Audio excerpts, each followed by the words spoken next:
is in charge here? Okay. I want to climb up. Yeah. Stop everything now. Wait. Stop. Stop everything. Hey, because Tono. Do you have your result sheets? Why? So they are writing the results somewhere and we are voting here. No, that is not proper. Why are the result sheets not here? What is the polling unit here? What is the 013? People are voting and the result sheet is somewhere else and they are completing the result sheets there and computing the results. This is Ehiala. Amamo, Ward A. In Juniorate, the same thing is happening and she is in charge. She's the APO. No result sheets here and people are voting. This criminality must stop. Yes. So this exercise now is nonsense. The result sheet is somewhere and they are writing the results and you people are standing in the sun. You can, now. Result sheet on another there. What are result sheet not here? What are result sheet not here?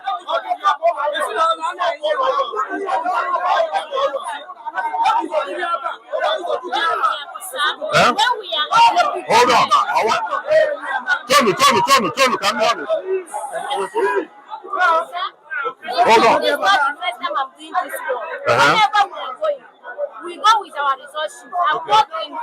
Why is the result sheet? When we are going, I search my bag as the person that wanted to do. I did not see the result sheet. I asked the SPO.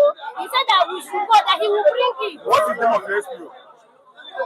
I don't even know his name. Is the SPO attached to this unit? Yeah, he said he's coming, but we have not seen him. He's coming. Yeah? You are giving now to vote for APGA for solution government to continue. 4 years. Asoyabuna also na say iketa kuni na meto aka na obi ka ha bata Africa. Yes.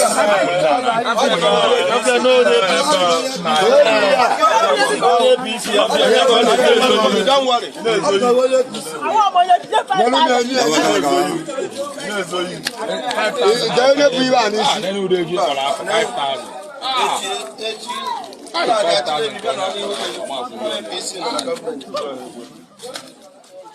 Actually, from 2 million or 18 million. I mean, 5,000. I'm on an Africa, one Nigerian. Africa, one Nigerian. But Obodoju. Obodoju, 1 year on it. But I'm not close. Mama, put that in the lab. Nada. Ebe solo alko. Oh, Bansu. Yeah, I'm ready to go. What's the cabaret alko? You're like get again.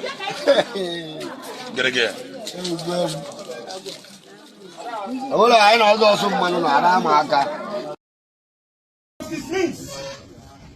Useless black African people. You don't know justice. Your constitution says you cannot try anybody unless the law is written. Show me the written law. Show me the written law. I want to know the written law. Show me the written law. Are you okay? Don't go close. Don't try that rubbish. Don't try it. Don't try it. Don't try that rubbish. Don't try that rubbish. Useless people. You don't know law. You don't know law. Your own constitution you don't respect. Supreme Court judgment you don't respect. Then why are we in the court of law? Why are we in the court of law, I ask? Nonsense. You think Britain can ask you to jail me and you jail me? You are dreaming. You are dreaming. I'm telling you that you are dreaming. Nonsense. A cleric and peace negotiator. I also have Azari Yusuf, is the former national coordinator of the Middle Belt Patriots. Gentlemen, thank you for your time. Thank you. Thank you very much. It's a pleasure to have you. All right. Sheik, let me start, of course, with you. And I would start this conversation by reading, going back to the tweet made, or the post on social media, that is, made by the United States President Donald Trump. I'll read just part of it. According to President Trump, he, in his words, has described the country, that's Nigeria, as a country of particular concern. He wrote quite a couple of things, which of course has ignited conversations around the safety of Christians. Now, this particular subgroup. Now, the tweet goes this way. Christianity is facing an existential threat in Nigeria. Now, thousands of Christians are being killed. Radical Islamists are responsible for this mass slaughter. I am hereby making Nigeria a country of particular concern. Of course, this has ignited conversations around the genocide of the Christians, in the country. So I want to ask you, Sheik, is this the true, for you, does this reflect the reality of Nigerians? Okay, thank you, Mr. Dapo, for inviting me to the hot topic of the hour now.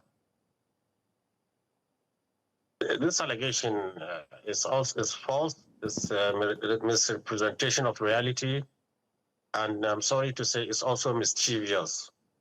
A country. Sorry, just to be clear on that, you said the allegation by the President of the United States is false. And also a misrepresentation of reality. And also mischievous. And mischievous. Why is that? Yeah.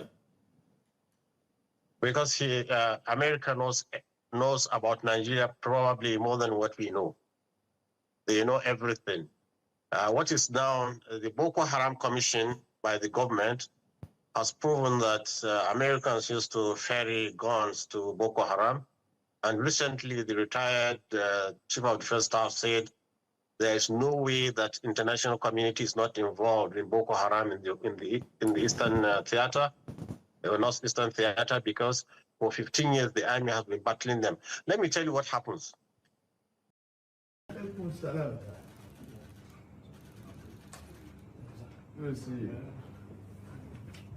Village chief. Yusuf? Yes, sir. He's a village chief. Yes, sir. Oh, relax! Wait, Kingsley, relax!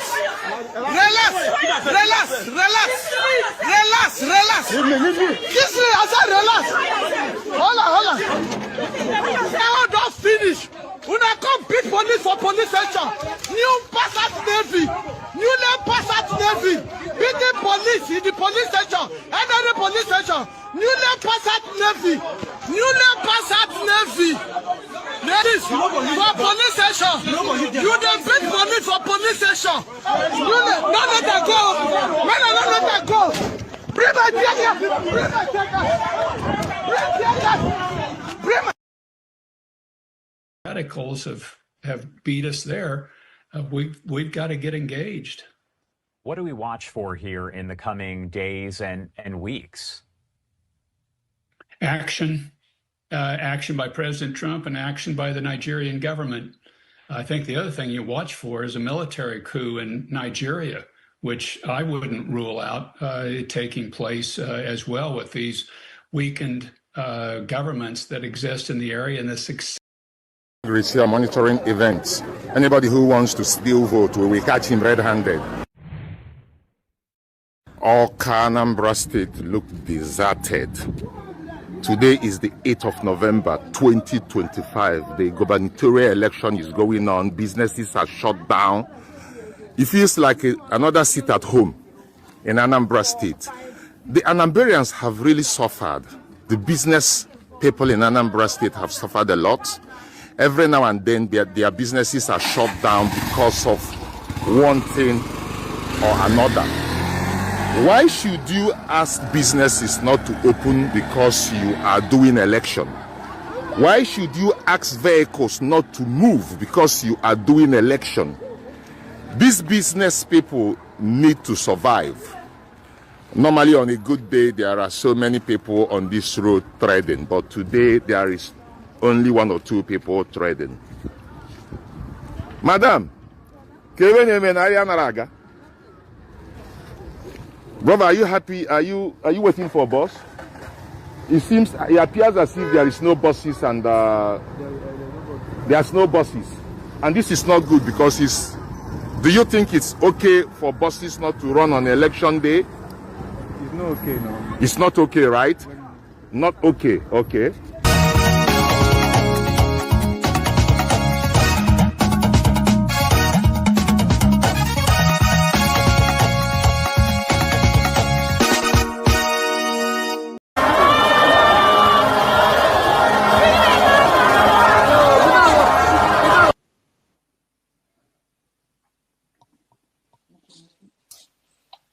No, this rally make my blood pressure go up.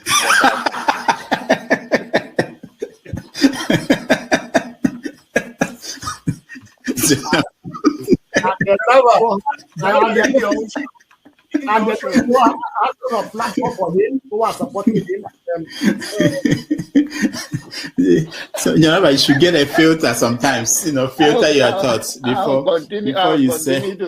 I'll continue to take blood pressure medication. Why are you getting high blood pressure, Anambra? Now, I'm not taking medication for myself. I'm taking it for people like some of you guys that after the January, February something, and then people like Soludo, that is a good spoiler. I thank God for his life. He's working for my. And I am ready to die defending Nigeria in whatever way. When it is God's time for us to go, it is you not took my going time to be to God. You are ready to defend Nigeria. I gave you my time. No, I'm coming. Alexi, hold on. You already started. What I'm saying, defending Nigerians is this. I gave him my time and he's using it to defend No, sorry. I'm sorry. I hope that Nigeria wins. I'm never going to wish any president evil so that I can say I told you so. No, I won't wish them evil. I hope. You see, I'm not praying. There's no point. I can't pray for Nigeria to be fine. I only hope that Nigeria wins and Nigerians win. Because if you choose a dodgy doctor who has a dodgy record, who has, all sort of accusations leveled against him, to say this doctor, we think he's done this, or this doctor, this surgeon. Yes, he's a senior surgeon, he's the most whatever surgeon, but there are a lot of accusations leveled against him. If you choose him to operate on you, and you tell me to pray for you that it doesn't kill you surgery, what's the point? I can't pray. You might make it, you might not make it. My prayer won't change anything. So I hope Nigeria and Nigerians win during Tinubu's 4 years. Thank you. Thank you. Uncle, right? I have the right to address you the way I like. You don't know what she already did to me. So learn to control your emotion, right? That's the only thing I'm going to tell you. But if you don't want to control your emotion and you insult me here, I'm going to insult you 100%. Okay. You understand? You cannot insult me on a normal ground. Physically, you can't insult me, right? I will treat you like a child.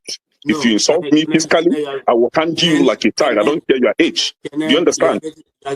You are powerful over the camera, so you can say whatever you want to say, but you can't yet say it to me physically. You understand? I will handle you like a kid. Can we arrange the meeting ground? Can we arrange the meeting ground? So learn to control your emotion. I'm there with you for bigger than you. Okay,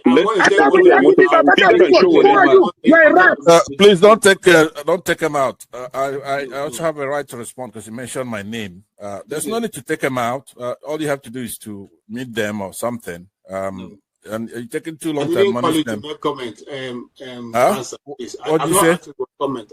I know, but he mentioned my name, so I'm asking to respond to him. When he gets your time, then you make a... No. He mentioned my name. If you want to make it rowdy, I will take you out. Take me out, you son of a bitch. Take me out. You think you're a big boy because you're moderating. Take him out, please. Hello, come on. Don't use such word now. Don't forget, that state is now an oil-producing state. So they now have derivation, if you are not aware. So if you want to speak for anybody, please do not defend a character like Yabelo. Please do not. Okay, let me respond to him. 1 second. Do not defend a character like Yabelo. Do not. All right, thank you, Mohammed. The people of that state. Can I respond to him? No. Then go to hell. Rudolph, go to hell. All right.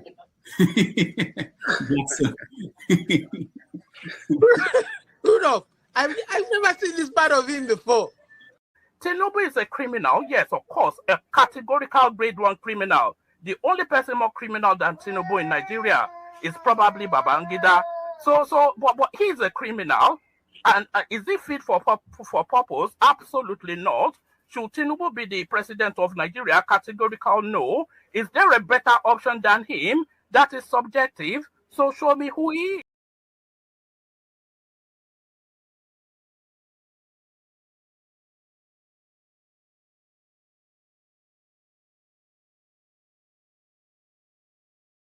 Thank you, everybody. Welcome to the show. My name is Rudolph Okonkwo. It's November the 8th, 2025, and this is Have Your Say.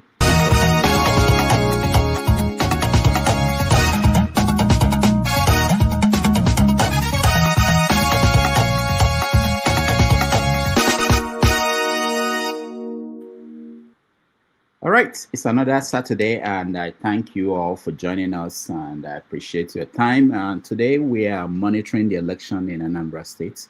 We will talk to people in the state, hopefully, connections will go through. We'll talk to them and find out what's going on in the state as we speak and whether the results are being announced. We will also touch on the continuing discussion on Trump and Nigeria and how Trump has rattled the Nigerian political establishment. People are making new alliances and alignments, and we are going to talk about all the changes that are going on as a result of his intervention with a tweet in Nigerian affairs. Also, we saw this week, Anambra Kanu's case finally got to an end. He made a declaration in court where he blasted the judge and the Nigerian judiciary, and the judge now decided that on the 20th of November, Thursday, 28th, he will deliver judgment on that case of Anambra Kanu. So we have a lot of moving targets today, moving topics, and we will get to that. I appreciate all of you for joining me, and this will be an extended special show where we will touch on all those things and many more. So bear with us. Thank you again for joining me. Those on the comment section, we appreciate all of you. Please, if you are joining us, please like the show. You can like it and share it so that more people will see your viewpoint. This is a show for you. This is not really our show, it's yours. We give you the opportunity to air your view on issues in the news. So share it so that more people can see what you have to say about the situation in Nigeria. and Africa. We will touch on Africa when we can, but today is a lot of issues in Nigeria. So again, thank you for joining us, and welcome.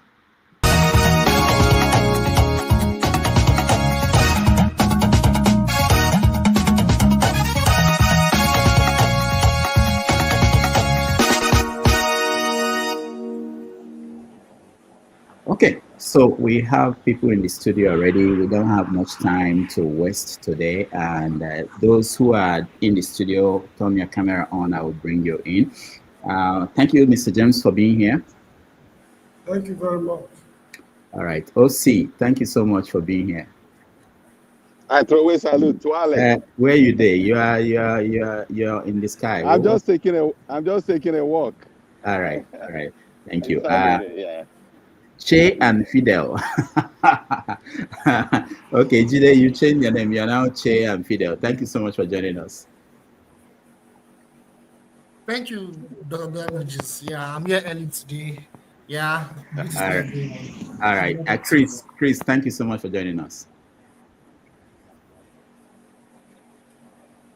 Thank you, Rudolph. All right.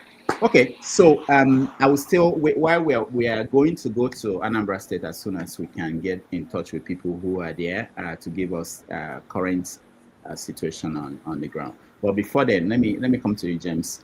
I mentioned just 3 issues in the news: Anambra election, Trump's and genocide in Nigeria, which is ongoing, and then of course Nnamdi Kanu's judgment day that is coming, and the last performance he delivered in court. Anything else that you are following that you think is important? We just mentioned it because today we are not going to get to most things, but just mention it. Nothing actually. But, I'm just interested in Trump's problems with Nigeria. Okay. All right. Thank you. OC. Yes, sir. What have you been following? I see your articles. You write. I think you write like 3 times or 5 times a day. I don't know how you do it, but what are you following?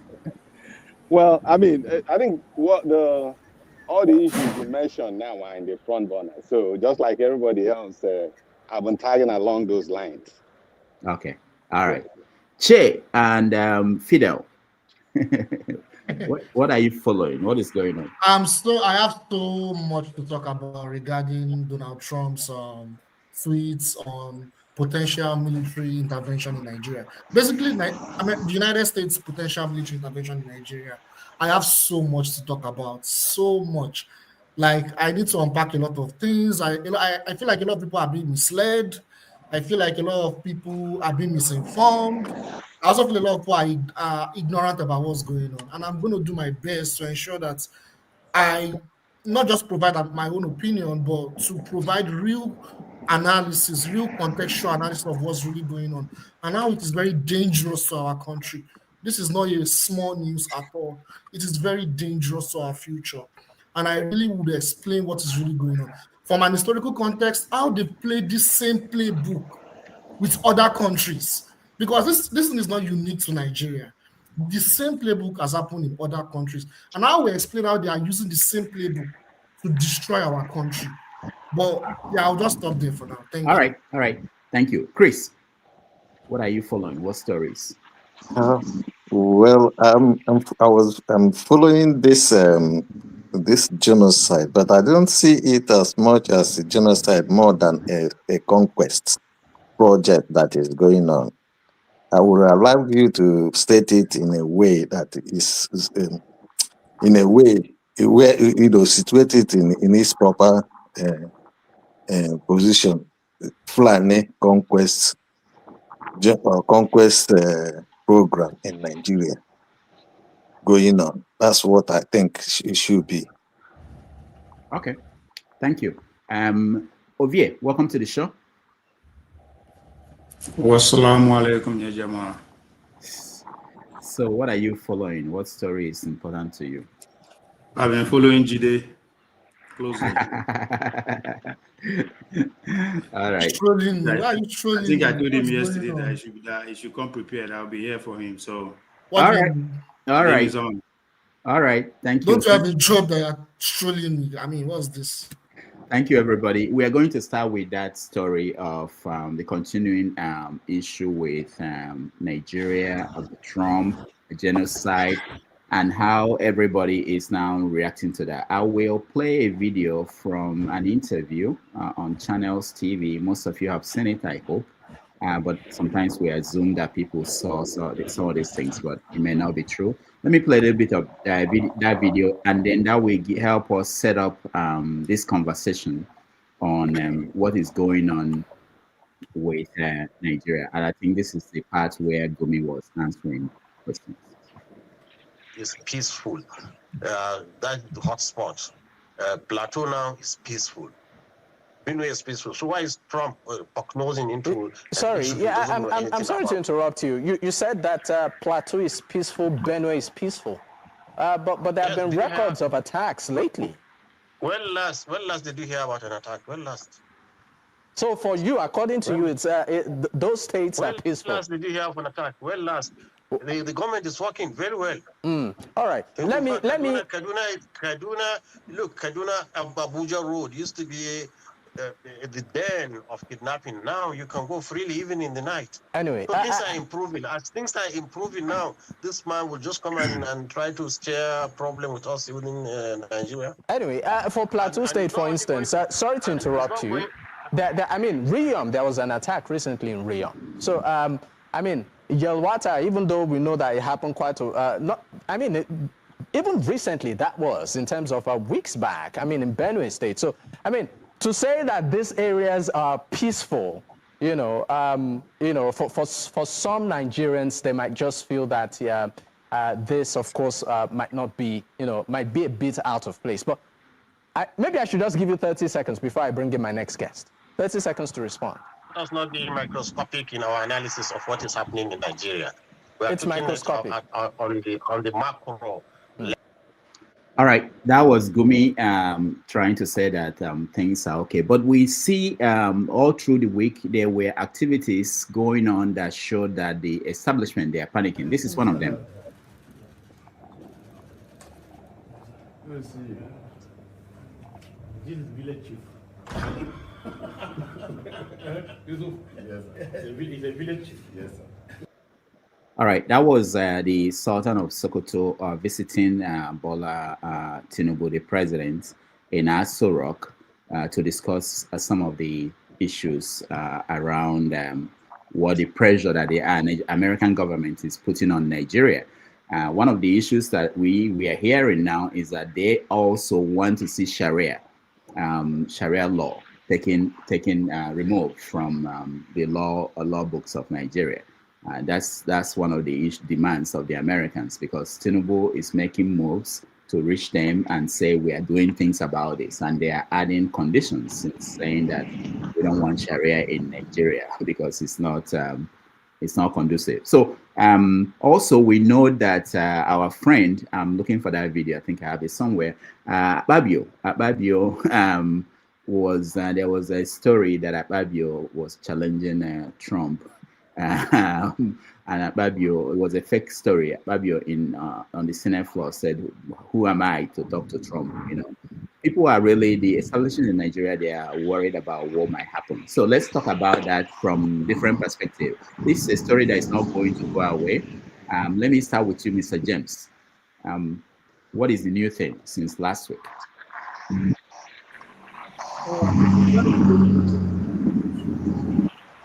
I will try to limit what I'm going to say because somebody has promised to give a detailed analysis of the issue. I'm sure he's capable because I know him on this platform before. So I'm going to concentrate on just two things.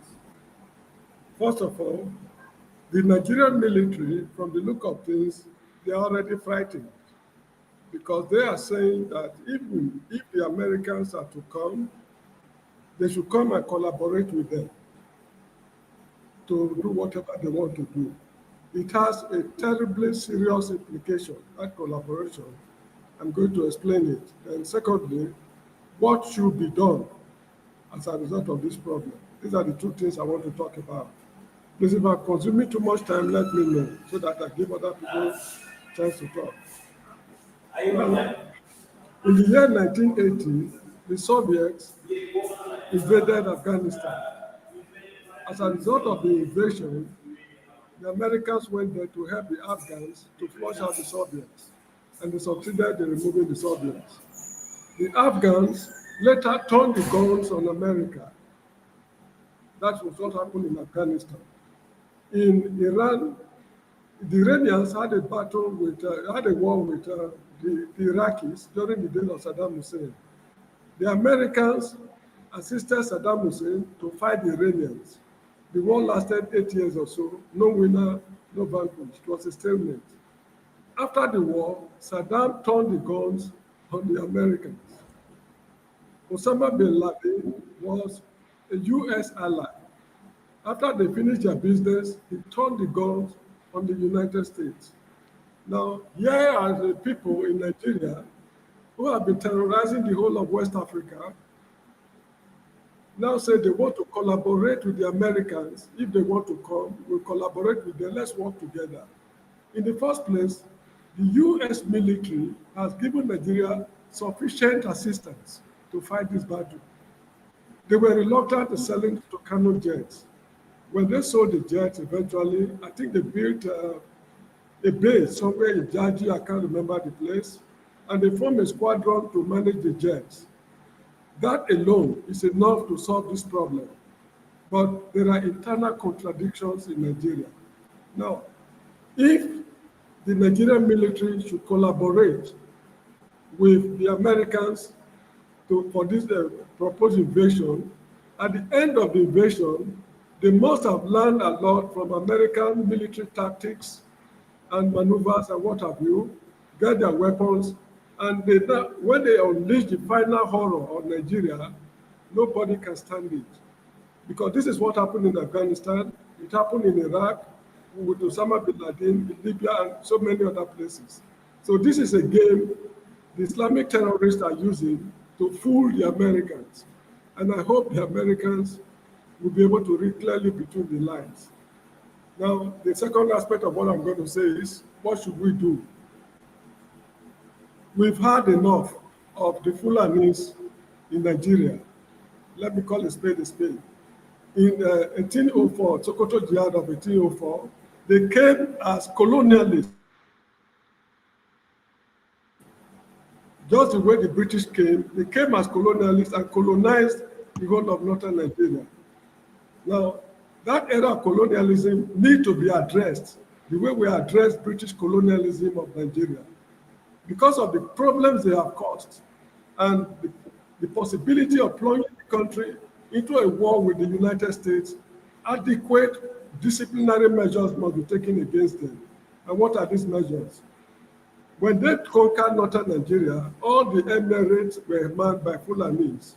This is the time to negotiate with them that the emirates should be given back to Hausa indigenes, the original owners of the place. Secondly, Kane Bonu Empire, the Safawa dynasty that lasted 1,000 years before the invasion, that dynasty should be returned. If they refuse to agree to this kind of conditions, then the Americans are free to come. If they agree that they are going to introduce meaningful changes, it can no longer be business as usual. Thousands of people have died because of just about 8 million people in the country. This is unheard of. You get the point I'm making? So the point is that it is time to call them to order. Obasanjo once suggested that if care is not taken, there's going to be a popular uprising in the country against the Fulanis. If it is time to break up the country, let us break it up peacefully. Because if the Americans should come, fight that war, Nigeria would never be the same again. Afghanistan was never the same. Korean War of 1953 to 50 something. The Korean War. Sorry, am I right? The Korean War, yeah, you're right. The Korean War was fought and Korea was never the same. Vietnam War was fought, Vietnam was never the same. Afghanistan was never the same. Iraq was never the same. Syria was never the same. Libya was never the same. Nigeria will never be the same. So this is the issue. They should be very careful. When the US military, they are coming, they decide to come, on no account should they collaborate with any Nigerian military officer because the institution is already compromised. All right. So Thank you. Thank you, Mr. James, for that input. Let's see, Dr. Osi, you're next. We can hear you. Osi, you are muted. Hold on, let me see if I can. Take me to backstage. Give other people the chance to be on board. All right. Osi, go ahead. Can you hear me now? Yeah. Can you? Yes, go ahead. Okay, yeah. So thank you so much. I think I'll start with the little clip you showed where Sheik Gumi was saying something about the ongoing attacks that, in his own alternate universe, everything is all good and Nigerians are living happily ever after. I think, like I said, I think it just, that fantasy exists in its own alternate universe because that's not the reality of the average Nigerian, and certainly not the reality of those in Plateau and Benue axis that he mentioned who are daily, being annihilated, but that's what you get from some of these our countrymen and women who, in one way or the other, you just can't help than believe that they are benefiting from what is going on, But that's aside. Regarding the issue of Trump, his threat and what it pertains to Nigeria, a few points. One of the biggest controversy here is whether there's a Christian genocide, whether the Muslims are targeted, all those kind of stuff. I think there are two people can hold different positions and all of them can be correct. Those that talk about the fact that the Christians are targeted, of course that is true because we know that Boko Haram, ISWAP, and SARA and the rest of all those jihadi organizations, they didn't come for the economic gains. They came because they felt the need to Islamize Nigeria. That is basically their primary target. Now, if they engage in some other criminal activities to support this, that still doesn't take away from the fact that their target is to Islamize Nigeria. And if your target is to Islamize Nigeria, then naturally Christians and churches are going to be targeted. So there is no point. We have to acknowledge that fact, whether we like it or not. Now, those who make the argument that, it's not just Christians that Muslims are targeted, that is also correct. Even these jihadi organizations, I think one of the main reasons why ISWAP from Boko Haram was the fact that Boko Haram under Shekau was also targeting Muslims. Those of them that felt infidels or, who are not, they don't identify them as real Muslims, whatever their definition of real Muslims are. They're also being targeted, That's one. Then outside of the jihadi organizations, there are also alphabet soup of other criminal activities. Okay, that has nothing to do with religion, is not sectarian.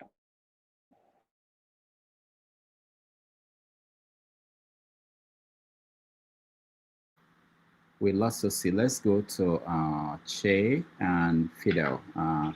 Jide, you're next. Okay. Thank you so much, Dr. Damages, for having me. Good to see everyone. Brother Chris, Jefferson, Honor Politics, OC, Brother Tony, and the other man. Good to see everyone, and those listening and those that are typing on the comment section. So I have a lot to say. I probably will not say everything the first time that I'm going to be talking, but one thing we need to understand, I'm going to be explaining everything going on right now, the situation with potential U.S. intervention in Nigeria from a geopolitical context. I'll try to make it as simple as possible so that everyone will understand what is really going on. So we need to understand that historically and even up till now, for the U.S. to intervene in any country in the world, historically, particularly since after the Second World War, and even potentially before that, they don't have any moral grounding. but they create a narrative to implement their foreign policy. I'll repeat it. They don't have any moral grounding, but they use a narrative to implement their foreign policy. They went into Vietnam, right, to liberate the South Vietnamese, or not, I think it's not the South Vietnamese, and that they were trying to stop communism, right? That communism was evil, right? And as a result of their intervention, they initially used one of them as a proxy, right, to create instability. Then they went in to invade that country when that didn't work, right? And they killed millions of people, right? And that's one example. We all know the example with Iraq. They said Saddam Hussein, that was even a client of theirs, right, to fight Iran. They said he was a dictator. He was an evil. He was an evil leader, right?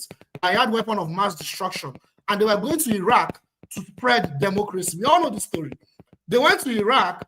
They took out Saddam Hussein and created instability in Iraq, right? The same thing they did in many countries. We can give so many examples, right? So that is what they do. It's not a new thing. They go to a country, create a narrative, just like now they are creating a narrative in Nigeria that there's a Christian genocide, and we are all arguing about it, either it is true or it is not. That should not even be what we should be arguing about. That's the narrative. It is true or not is not their problem. There isn't that, but they don't have any moral grounding to intervene in Nigeria. That's the first point. The second thing I need to explain to everyone today is that Nigeria as a country right now, the Tinubu's government is a very interesting government. In as much as I criticize the Tinubu's government as very incompetent, irresponsible, that they're not capable of leading the country, we all agree on this panel that they're very incompetent, very irresponsible. Some of us can even say they are evil. The Nigerian government is moving slowly. They are still a client. Nigeria is still a client state of the US, but they are moving towards China in terms of economic relationship, economic diplomacy, economic what are they calling it? Cooperation with China. Nigeria joined BRICS Plus as a partner like 2 years ago, and I've been following that news for a while. What has been going on is, I think there was one European diplomat, I think it's a NATO diplomat, that made it clear on social media, and there are other evidence too, right? That if Nigeria could join BRICS as a partner, they would do everything to secede and divide Nigeria. I'm not the one making this up. Someone actually, a NATO diplomat mentioned it on social media, and there are other evidence to provide this. Nigeria joined BRICS partner, right? They joined BRICS partner. They became a partner of BRICS. That's number one. Number two, Nigeria is the biggest beneficiary. Some of us may know this, of one of the biggest beneficiaries of Chinese loans. Chinese loans, right? Chinese loans, infrastructural development, so many things. Now, how the money is being used, we can criticize the Tinubu's government. They're probably not using the money well, right? That's number two. Number three is Nigeria is now a voice. Nigeria is not an Arab country. That is not like South Africa.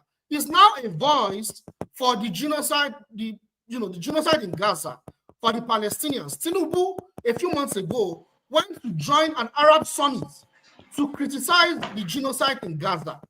That is very important. We need to, because before this, Nigeria was not really focused on. Now, 2 months ago, we saw what happened. I think it was 2 months ago, someone can correct me, last month, where our vice president went to the United Nations to criticize the US government and Israel for the genocide in Gaza.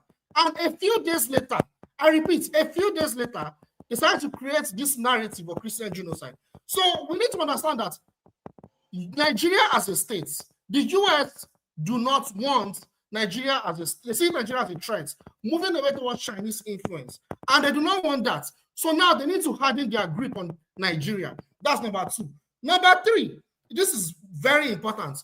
To see what is going on in the Sahel is not a small thing.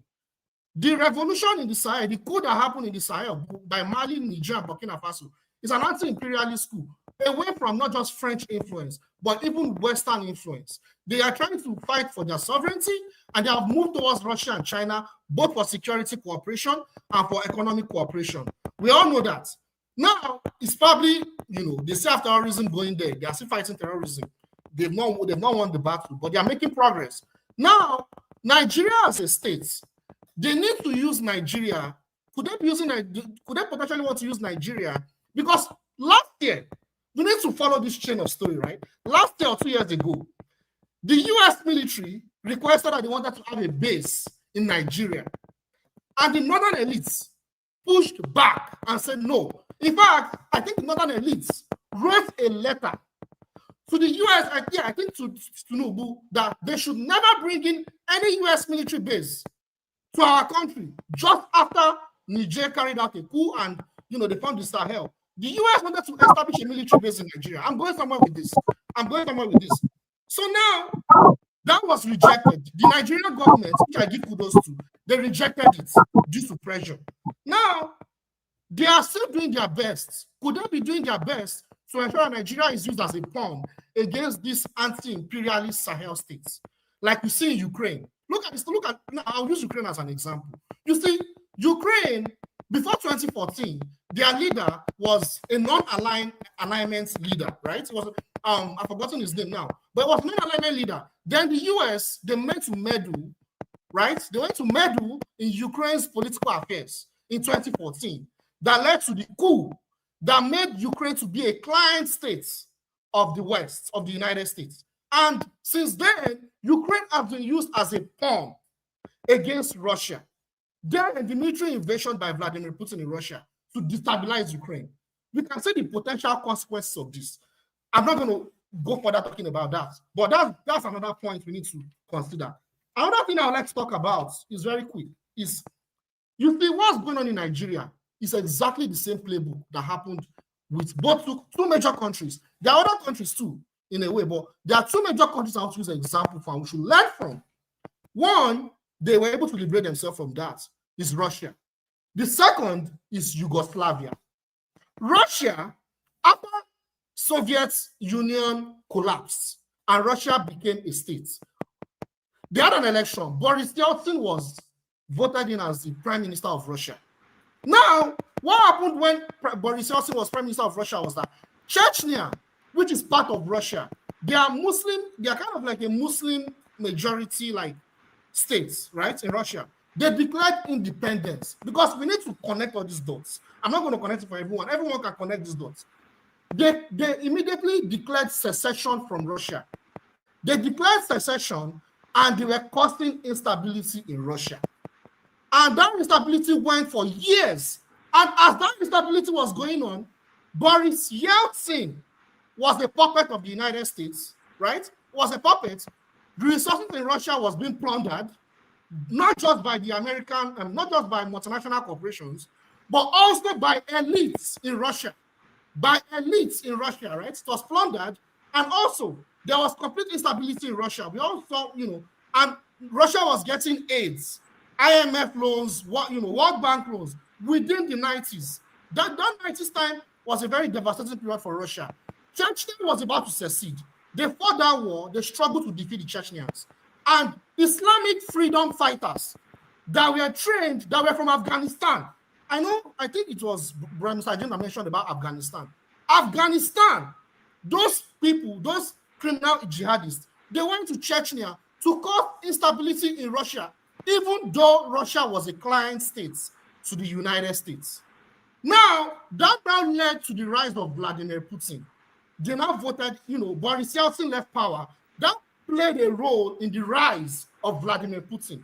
He took power, he did everything he did as a leader. He corrected every of the gaps. He nationalized, they partially nationalized their resources. They kicked out IMF and World Bank. They paid off all their loans. Then they now went full on against the Chechnyans. The Chechen terrorists, not the Chechnyans. The Chechen secessionists and terrorists.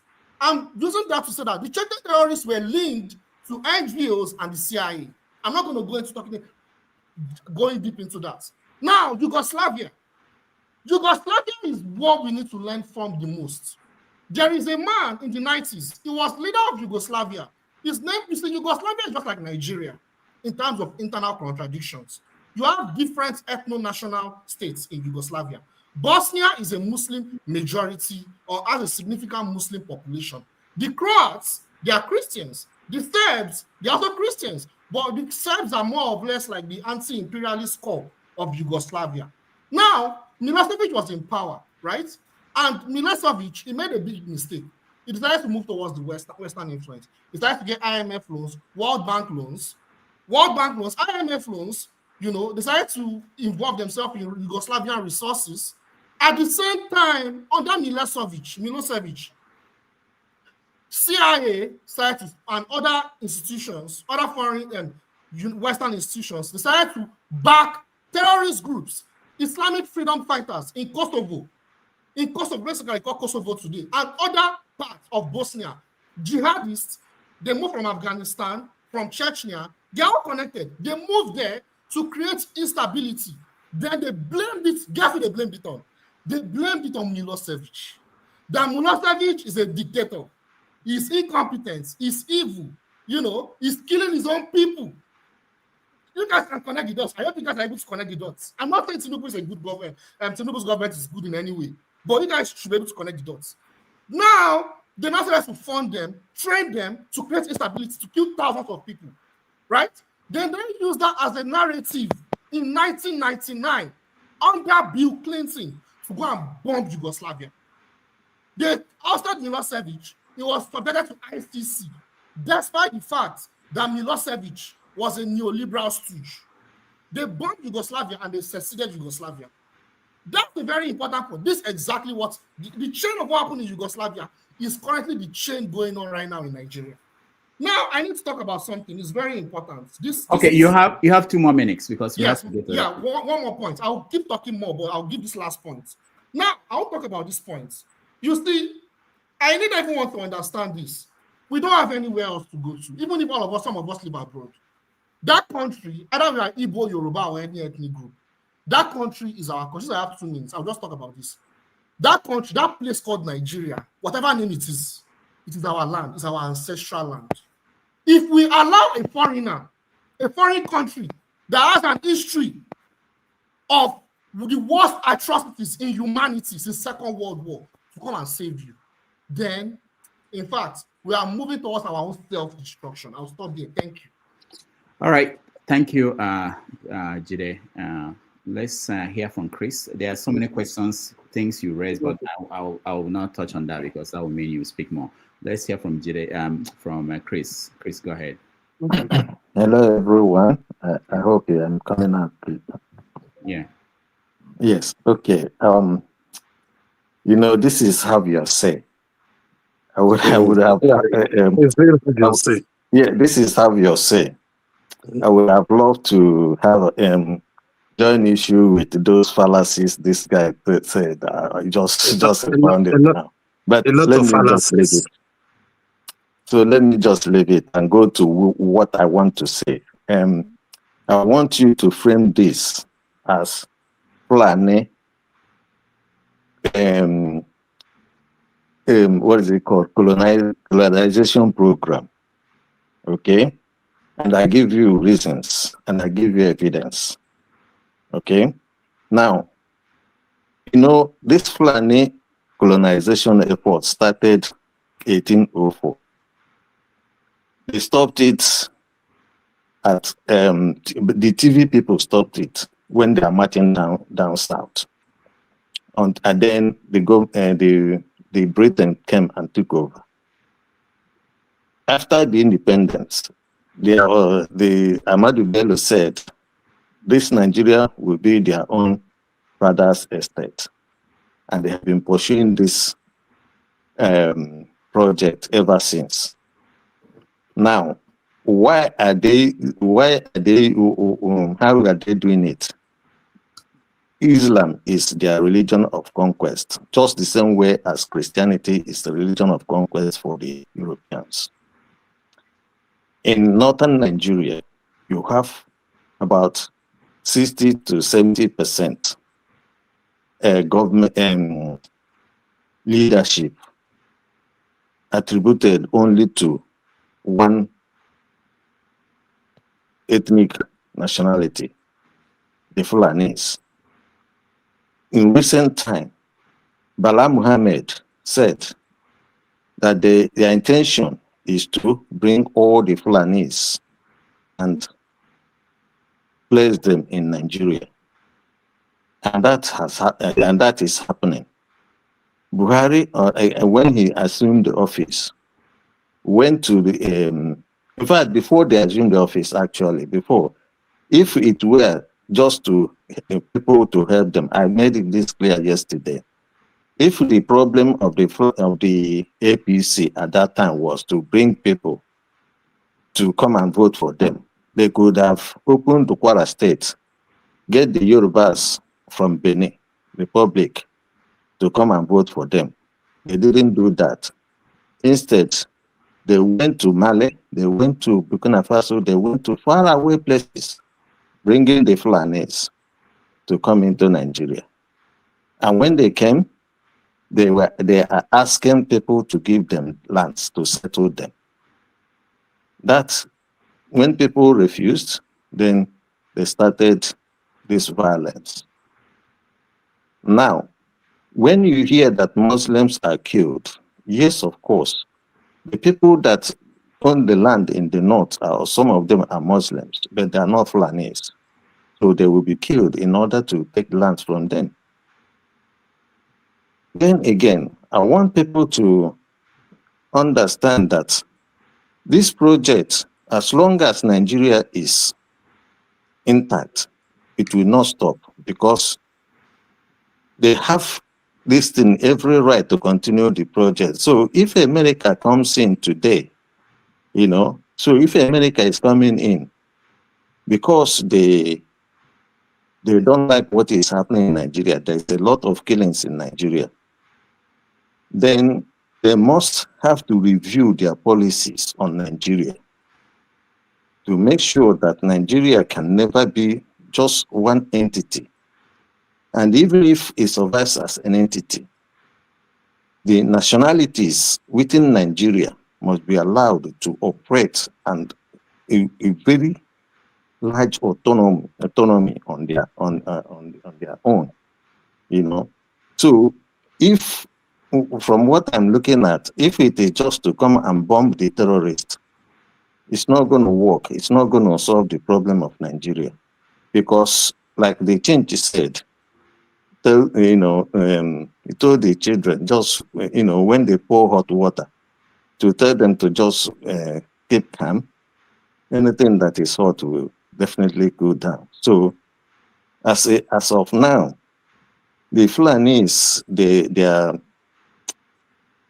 militia men are somehow, hiding in places where they may not be found.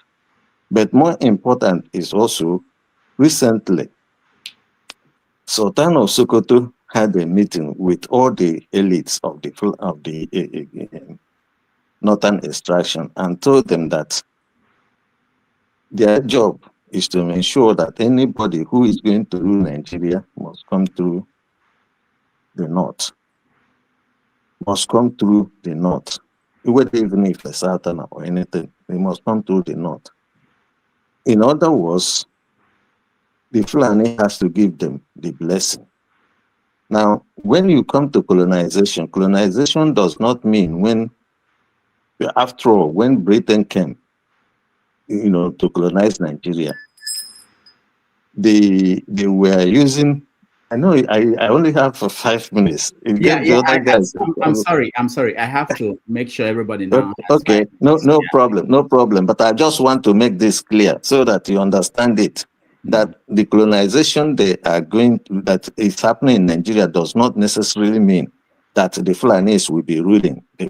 But if you look at the DPOs, the commissioners, the all important positions in Nigeria are held by these people, and they can use it to decide who and who becomes what and what in that country. So that is what I'm trying to explain to people about their colonization efforts. Anyway, I will leave now because I will go at the background, listening at the background. Thank you. All right, thank you, Chris. Let me just inform everybody. Moving forward, I'll give 5 minutes to everybody so that we can. A lot of people are interested in this topic, and more people are coming in. We can get everybody involved. Paul, you're next. Okay, yeah, thank you, and good morning. Yeah, Doctor, let me start from a different place completely. After the independence, Wolowo understand the things that the so-called British people, the colonial master did and everything. So Awolowo tried to chase them away because Awolowo also have good knowledge about the way they operate. These people, they still remain in Nigeria like they remain in other places. You know, Ikeja, Victoria Island, the junior officers, Apapa. Then Apapa, we used to call it European quarters and everything. So Awolowo systematically tried to chase them away, that is practicing his culture. They play music, they make noise and everything. That's how white people move to Jos. When you hear that, oh, we used to have a lot of white people in Jos systematically. And these people understand very well that the Yorubas are well educated. They already have this Western education. The Southeast people also have this Western education and the likes. So when the Northerners took power, the first thing they told them, they said, you can put a Yoruba man, you can give them palm sec, you can give them anything, people from the South, but never give them power. And these people hold that thing so strong. Sometimes we might see it from the place of the Biafran War, that, oh, because of the Biafran War, that's why they try to punish the Igbo. But even anytime a Southerner rule, good luck Jonathan, they punish him. Even as fail as Tinubu can fail, they are still hard on Tinubu. They also hard on Obasanjo, other than Obasanjo was strong enough. So that on its own is also playing its course. So naturally, if you want to put together, these people are we are just not one. You know, I will go back to places like Singapore, what Lee Kuan Yew said. When the people from Malaysia curse them that they are dirty people, they spit everywhere and everything. And Lee Kuan Yew say, never again. If you are privy to go to Singapore, you can't even chew gum, chewing gum, because they don't want you to put it on the floor. Say, never again. We will never take this insult. And Singapore is one of the most beautifulest places in the world today, just because of one of their own tribe insult them that they are dirty people and everything. So there are multiple layers to what is going on in Nigeria. And it is the British people that told these Northerners, you understand, don't give these people power because they are way ahead of you. You understand? Let them walk under you. You can feed that subject very well, but don't give them power. So anytime power comes to the South, they fight for it. For example, Tinubu is trying to create one state. Do you see all the old headache that is going on and everything? For the history of Nigeria, it's only the Northern that creates states. Even if Tinubu will want to leave this memory to his own name that say, I even created states, sometimes we may not even see the big picture, because Tinubu is not like Lee Kuan Yew. The Southerners are not like Lee Kuan Yew to first understand first thing first, love of a nation. Doctor, if our leaders put to the North and the South, if we had learned how to love ourselves very well, it will be hard for an outsider to come and cause this divide and conquer. You understand? But when we are suffer, when we are like second feeder in our nation, it is easy for somebody to convince me to destroy the next community to my place. You understand? Some part in the Southeast, they'll say, oh, our first daughter don't marry to an outsider, but somebody will come from America, they'll give it to him. But somebody from Imo will not marry to an Anambra girl. So when our first daughter, daddy, they go outside. Those funny things, that love is still not there. But I will say it before Doctor kicked me out. Trump is not coming to Nigeria to bomb any Nigeria to come catch any terrorists. Tinubu made mistake with the Minister of Foreign Affairs. They make that funny mistake to say, oh, the tariff did not really affect us and everything. And they see all these things with all the things that we keep refusing, this relationship, another big elephant again on the table, the rare earth magnet. That is what China is using to cut deals with America over this tariff thing that is going on between China and the US. And they understand that this rare earth, not like China have all those things on their soil. They get all these things in the sub-Saharan Africa and other places. So they are trying to hit China where it will go hard.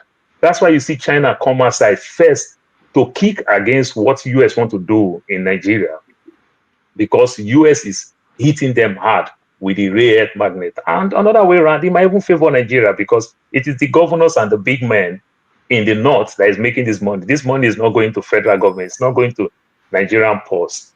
And another way around, when you look what Tinubu said the other day, when Tinubu talked briefly about this thing that is going on, he said the bond is oversubscribed, over 2-point-something billion. He's indirectly talking to Trump. Oga, we'll come buy weapon. So when we buy weapon from that 3 plan and everything, Trump will praise Tinubu. That's what Trump know how to do. They'll come buy an expensive weapons and everything. Everything will just go down. Trump don't like us as we think. If Trump like Christians, they will never punish the Latinos. They are all Christians. All the Hispanic people are all Christians. We are getting 3 months visa. If you will punish people, open the door so that we'll go like the Afrikaners. We will come to the US since they are killing Christians. It will not happen. All right, so thank you, Paul. People, take it easy. Nothing will happen. All right, thank you, Paul. Let's hear from Jefferson. Jefferson, 5 minutes. I don't say jumping, but I'll let it slide. It's all right. Can you hear me? Good morning and good afternoon, everyone. I heard today's submission. You know, I just begin to laugh. I'm not here to bash anybody, but most times we try to become political juggernauts and the best of analysts, and so far. But this is the reality of ground here. You know, Nigerians are not stupid, and people have been watching things over the years. You see, whether we like it or not, an external intervention has to happen. Yes. You say, oh, we should not, that Nigeria is our central land. Is this not our land? Think about it. Even within the Nigerian state, other Nigerians will go to other places to invest and live their life. But yet, we carry tribalism and the influence of the government to destroy their properties or kill them for what they stand for. So what are we talking about? And this has been happening for years. And then someone is crying out for intervention. Okay, the government are supposed to protect life and property. They cried out. The people have been crying out, but yet they have been using it as a political tool. And then you now come out and say, oh, we should not allow external people to come in. Now you keep on saying that America, that when they go and invade, that it's not the country doesn't get better off when they invade. Okay, fine. I want to ask a question. It's very good that we need to answer here. Was Trump the president when all those multiple invasions was taking place? Was he the president? Thank you very much. That's a very good question. It was not. Okay. Can I answer? Okay. You understand? Okay, go ahead and answer that question. That's a very good question. Okay. Mr. Moderator, do you want him to answer or not? Or let me just say it's your time. It's your time. If you want him to, your time is going. No, you know how to. Can I answer? No, it's up to two of you. Your time is going. I'm willing to answer. I'm going to answer. Let's answer quick so that we say. Yeah. So there are many ways the U.S. wages war around the world. It could be either direct invasion or proxy war.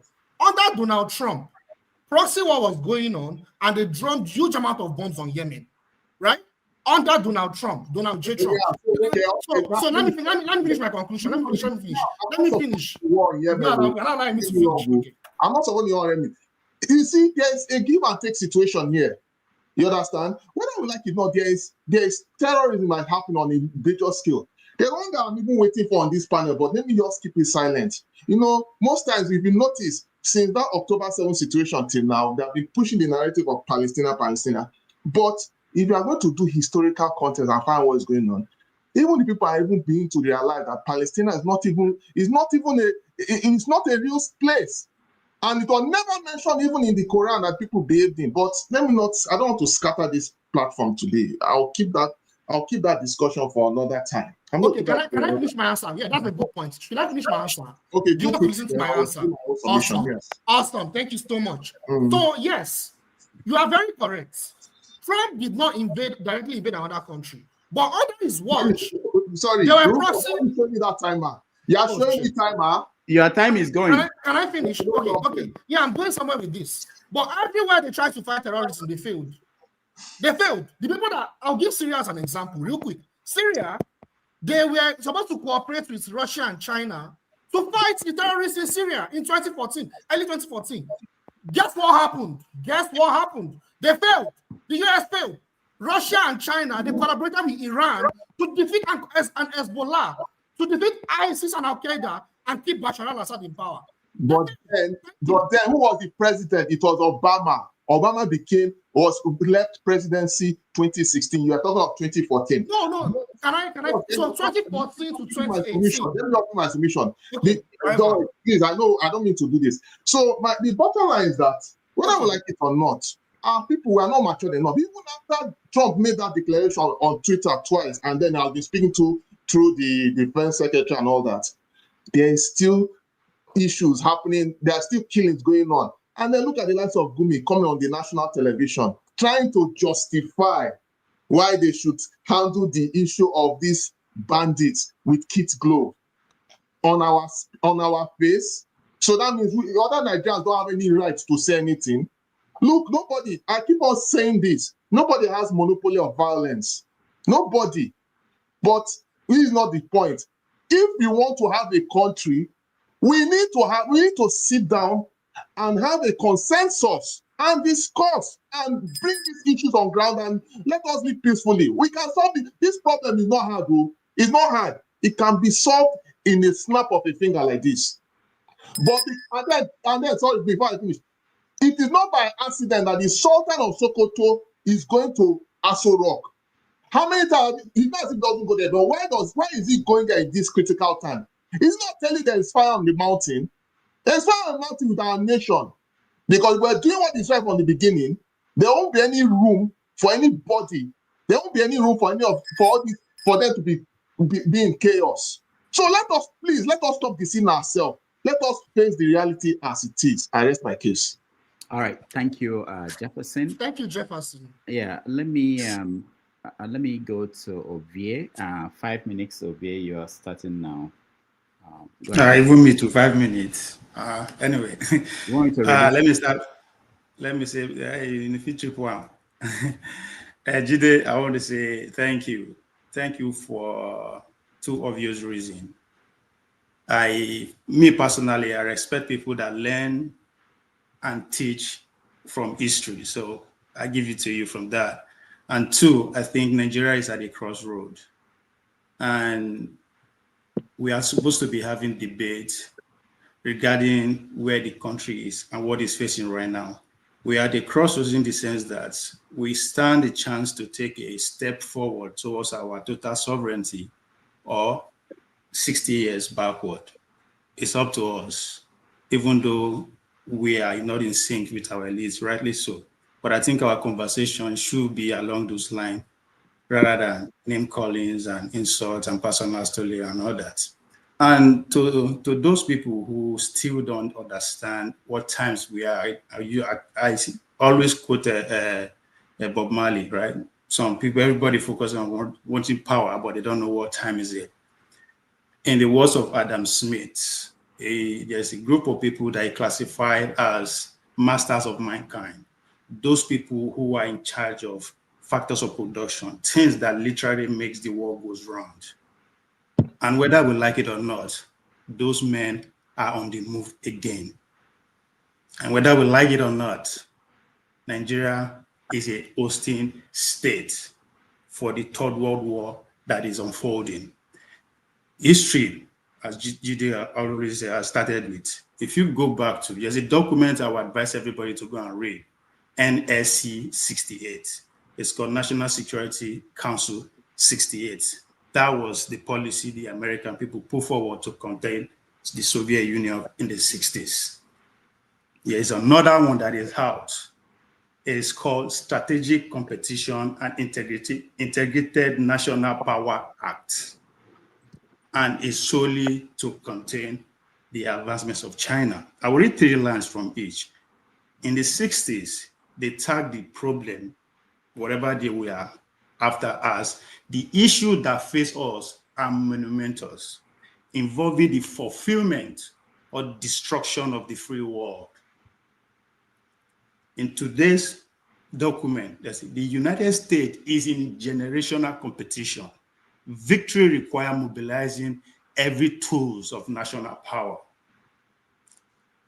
In the 60s, there's a defeat of a free institution anywhere is a defeat everywhere. According to them, Nigeria is a free democracy, it's an institution of theirs. Today's paper said technological dominance by the CCP, that's China, anywhere, threatening US security everywhere. In the 60s, they say, call for dynamic step beyond containment. We all know what that means. And today they are saying, call for offensive industrial policy beyond deterrence. I always use Olympic sports to analyze my politics because presidential elections are like Olympic sports. And during an Olympic year, apart from states, they gather to host, cities they host. Beginning of this year, I talk on.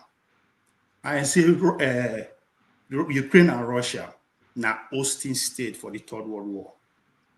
When they usher in, when they threw away a bomb for Iran, I say Iran has taken a step to host another leg of the Third World War. And guess what? Whether we like it or not, Nigeria is an hosting nation for the Third World War. A part of blessing or a curse is all up to us. It is not about Christian or Muslim. It's about interior, it's about battery engine, it's about our resources. And as Jide rightly said, we are $42 billion in debt and are 50-50. If we go against China, our seaport in Lagos is gone. Examples there. If we go against America, we all know what that means. Our life will never remain the same again. So the choice is up to us. Our elites have walked us step by step into this trap, whether we like it or not. The next 10 years will not remain the same again, and Nigeria will never remain the same again. It's up to us who are alive today. And we should thank our stars. We can debate ourselves further into a trap, or we can debate ourselves out of it. But it's all up to us. We can argue or disagree we won. The dice have been cast, it is rolling. They are on their way. The choice is of us. All right, thank you, Ovie. Thanks, Ovie. Thank you.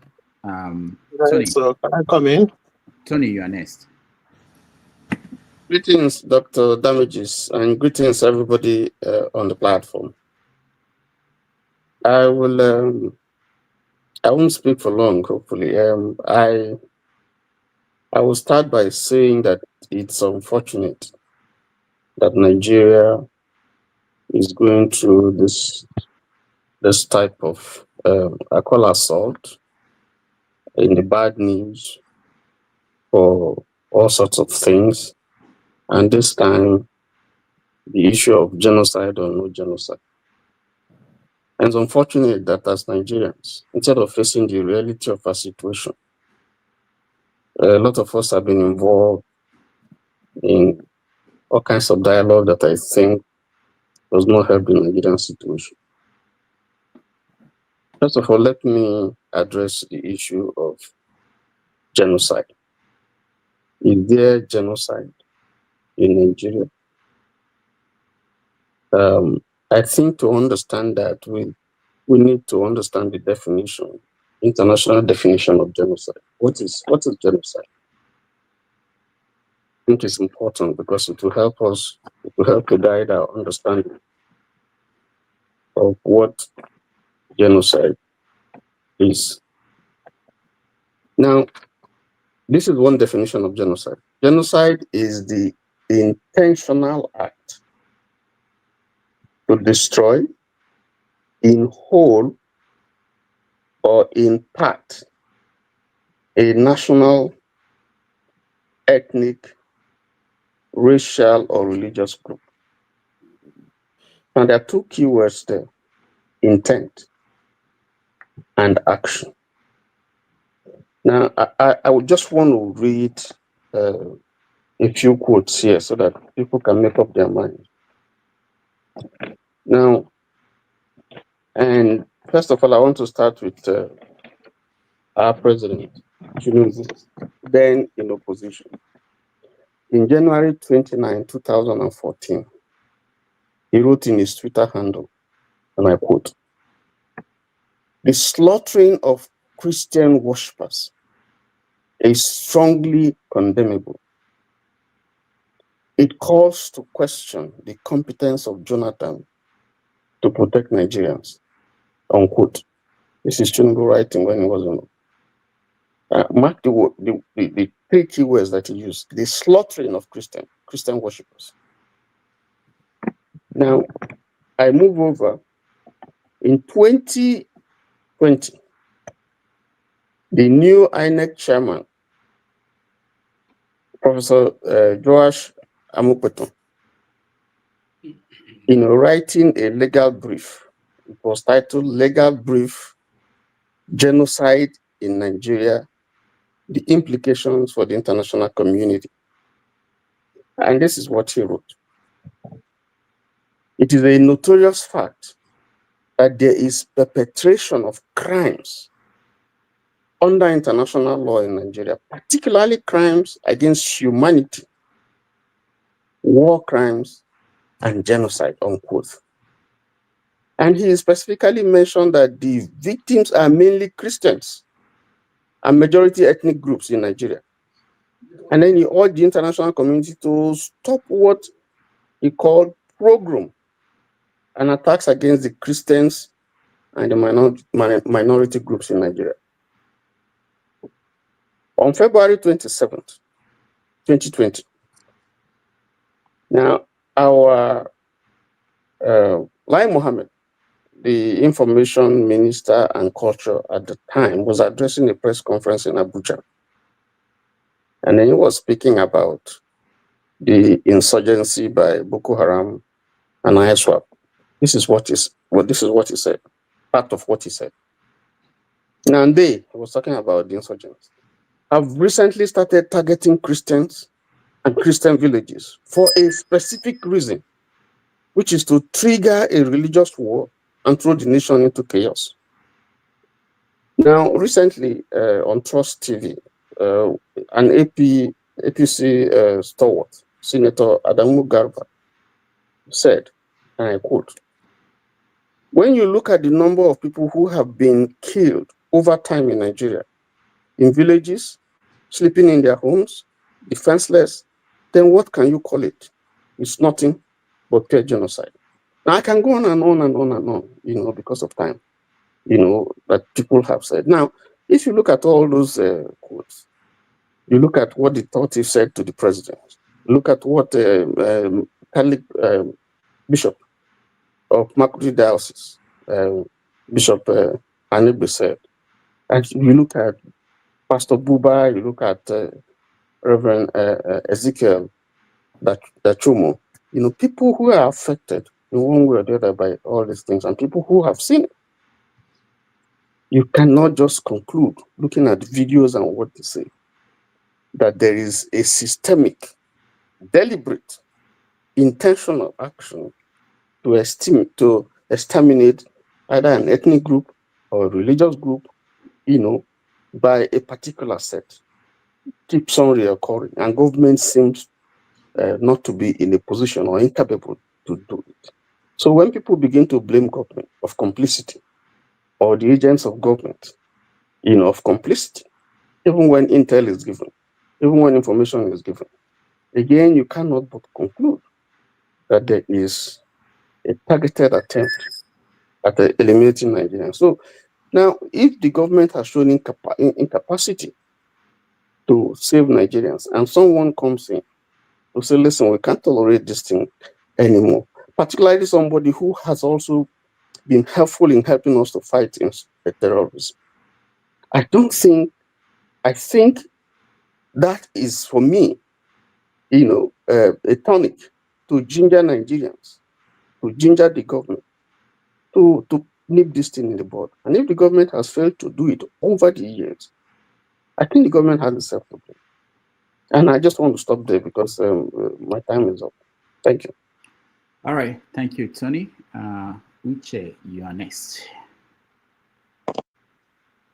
Okay, am I coming clear?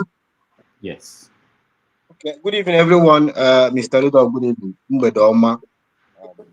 Nice to have you. I'm speaking from the land of people. Today I'm not in Denmark, today I'm in Italy. I have to start in this way because when somebody pray, he expected his prayer to answer. Today, our prayer either is answered or is on the way, very close to answer. I'm going to throw a question to all of us. Nigerians, people at the comment, people that will hear this message later and now, a foreigner like Fulani will come into Nigeria and kill people. But you say the foreigner like Donald Trump will not come and they move the Fulani. Answer the question and the reply. Foreigner and the foreigner want to do it. So they should go ahead and do it. We should go back and think and remember. Who bring this or who dropped this statement when journalists ask him question? That the Fulani is the people who was given allegation they killed a daughter of a former Afenifere. Your president today, he answered, where is the cow? Where is the cow? That means he don't believe that the Fulani kill people.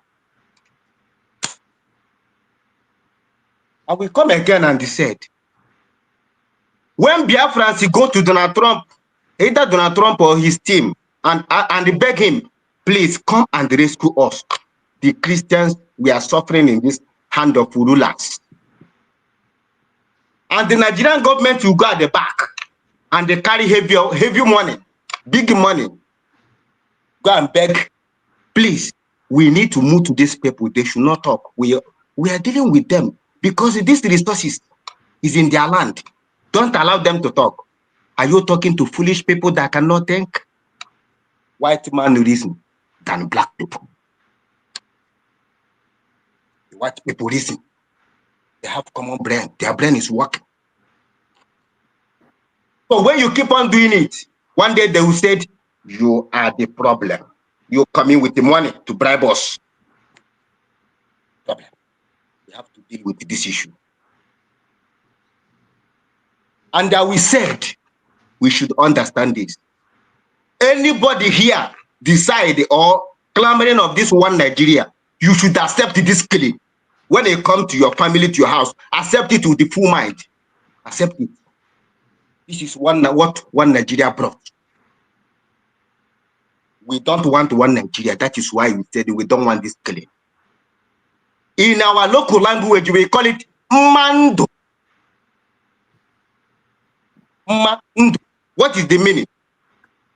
The beauty of life. As you are seeing me now, we answer the Mando. Mado. Mado. That is language. Beauty of life is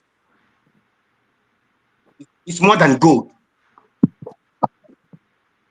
And I have to say this. Any gospel we read here, if the Natron people did not come, now they will come later. Bear it in mind. One thing I know about white people, when they tell you they will do it. I know them.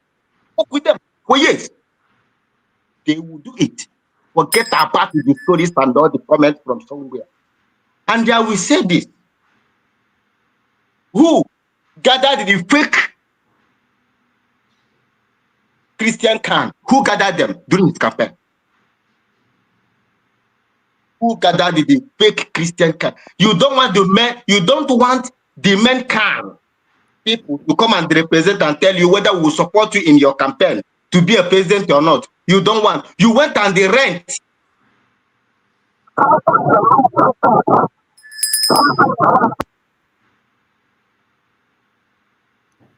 All right, so I think Uche's connection is frozen, and we will leave it at that and go to Sully. Welcome to the show. You are next. Yes, so my time starts now. It's 5 minutes, right? Yes. So let me start with the Anambra election. I was utterly disappointed, but it's not something I wasn't expecting. I was just disappointed. They say Igbos, they vote with their conscience. So when I keep on telling you guys, this is not a tribal thing. No, hold on, Sal. Can you leave that? It's coming up as a next topic. So let's. Okay. So what is the current topic? This one we are talking about Trump, the continuation of the Trump. Okay. So do I start my 5 minutes now? Yeah, you can start now. Okay.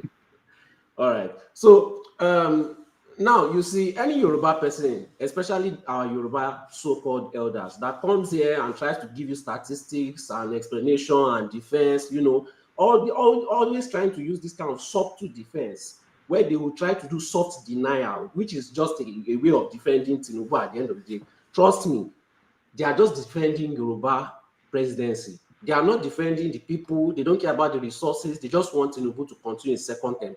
I don't know what kind of psychological issue is going on with them, you know, but they are going from platform to platform telling you, oh, they destroyed Libya. What about Germany? What about South Korea? What about Japan? Look, the Russians have taken the Sahel, whether you like it or not, they've taken it. These people are coming back to divide Africa again like before, and Russia and China are trying to participate. USA is trying to go in for their own interest, but who gave them the permission? Who gave them the reasons? It's still Nigerian government. Tinubu said it was a Christian genocide. FFK said it was a Christian genocide. Lai Mohammed said it was a Christian genocide. These people carried themselves to US. They were the first people to create this narrative. So why are people coming out and blaming other people, you know, trying to say, oh, they are trying to, you know, it's the opposition. Some of them even said that it's Igbo people that went to go and meet senators, paid senator, US senator, and lobbied them millions of dollars, right? The Igbo community came together and were lobbying millions of dollars to be paying American senators. Like, the kind of crazy things this my tribe used to come up with, and they'll say, oh, we are the most educated. You know, I just think most of them are just educated fools. They just went to school, they passed school, but when it comes to reasoning, they don't know how to do common reasoning. They don't know how to have foresight. You know, they just know how to crunch numbers. So, yes, they are coming to Africa again, and they've given these people, how many days has it been to do something about it? You know what the government has done? They've done protests against America. They went to their army Twitter and started posting 9 months old picture. Twitter, the Twitter app now started showing everybody that these people are complete liars. All the people that wrote, even this current INEC chairman, he wrote the best article explaining legally why it is a Christian genocide, from Nigerian law to ECOWAS law to international law. He wrote everything. But now is our INEC chairman represented to rig the next election. You know, so why are you blaming other people for saying it's a Christian genocide when your president was the one that brought up that thing in the first place and gave it to the USA? You have given them a reason, and nobody should tell me that they are coming for resources. And the Chinese people are the ones responsible for most of the illegal mining, which means they are the ones enabling the terrorists, because they need to get you out of your community to take that resource in the first place. So are you telling me that because the Chinese built some infrastructure, it is worth human lives? Is that what you're telling me? It's just common sense and statistics and probability. You wipe out people's families, you wipe them out in millions, you leave their children or their nephews or their cousins. One of them, statistically, based on the laws on probability, will surely report to an international community because they want revenge. Not everybody is soft like you that will stay outside and be patriotic from outside Nigeria. People want revenge. Their families they have nothing to lose. You've taken everything away from them and you wipe them out in millions. So statistically, you've increased that probability. It's just common sense. Some of them say they're educated, but I don't used to see the education work in reality. You know, I don't see it. Maybe you are educated, maybe you went to go and study music, or you went to go and study fine arts or something. I was the best student in my physics class. So when it comes to probability, none of you know it's more than me. So you just always disappoint and continue to put us in more and more trouble. Look at our society. Look at Ogun State. We have the worst road. Why are you not protesting about it? Why are you not talking? Is any opposition there? Is any Igbo governor there? You say hold your local government accountable, hold your government, and we held our own accountable. And you know we can't, but you are just a mischievous, evil person. This is why I don't want Yoruba nation. Because I know that you old people that have refused to die, you want us to suffer that we suffered by fire, by force. I don't know what kind of wicked elders we have in this community. Me, I call them Agbaya. You know, it's only because people don't know the meaning of Agbaya. I call them elders, but these people are Agbaya. So thank God.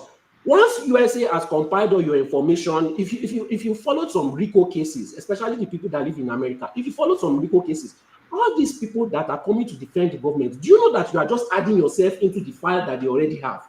Because they will add you in part of their RICO case. Do you know? But Nigerians don't know. They are so used to disorderliness. They are so used to inefficiency. Government is so incompetent that they've not done anything about it because they think they are dealing with protesters. You know, when they've had too much absolute power, they've become intoxicated in foolishness and stupidity, which is putting them in more trouble. Trump may not come. He may sign a deal with Tinubu. We don't know.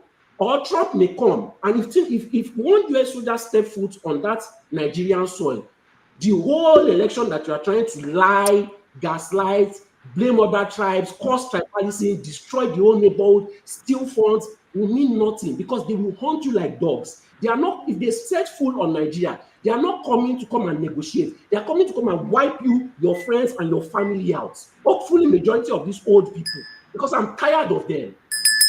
All right, thank you, Sully. I just want you to know that you shouldn't worry. If you stay long enough, they will all die off. They have nowhere to go but to die. Old people will die, and young people will get old. All right, let's see. Odumodu, you're next. Welcome to the show. You have 5 minutes. Hopefully, next round I will reduce the time so that there are more people coming in, so that we can get to other topics. All right, go ahead. Your time starts now. Odumodu, can you hear me? You're muted. Can you unmute yourself? Or let's see. Can you hear me now? Yeah, good. Welcome. Sorry, I was muted. Yeah. Thank you very much, and thanks to all the panelists. So I'm here today. I mean, I've been listening to your program, but I'm just coming today to chip in some words. I will not use up the entire 5 minutes, so I just have a few words to say. I think we as Nigerians, we should actually be shameful of what is going on. So we're all human beings. People are dying in numbers in the north and in central Nigeria. There are ID camps everywhere. And our government is not doing anything to address this.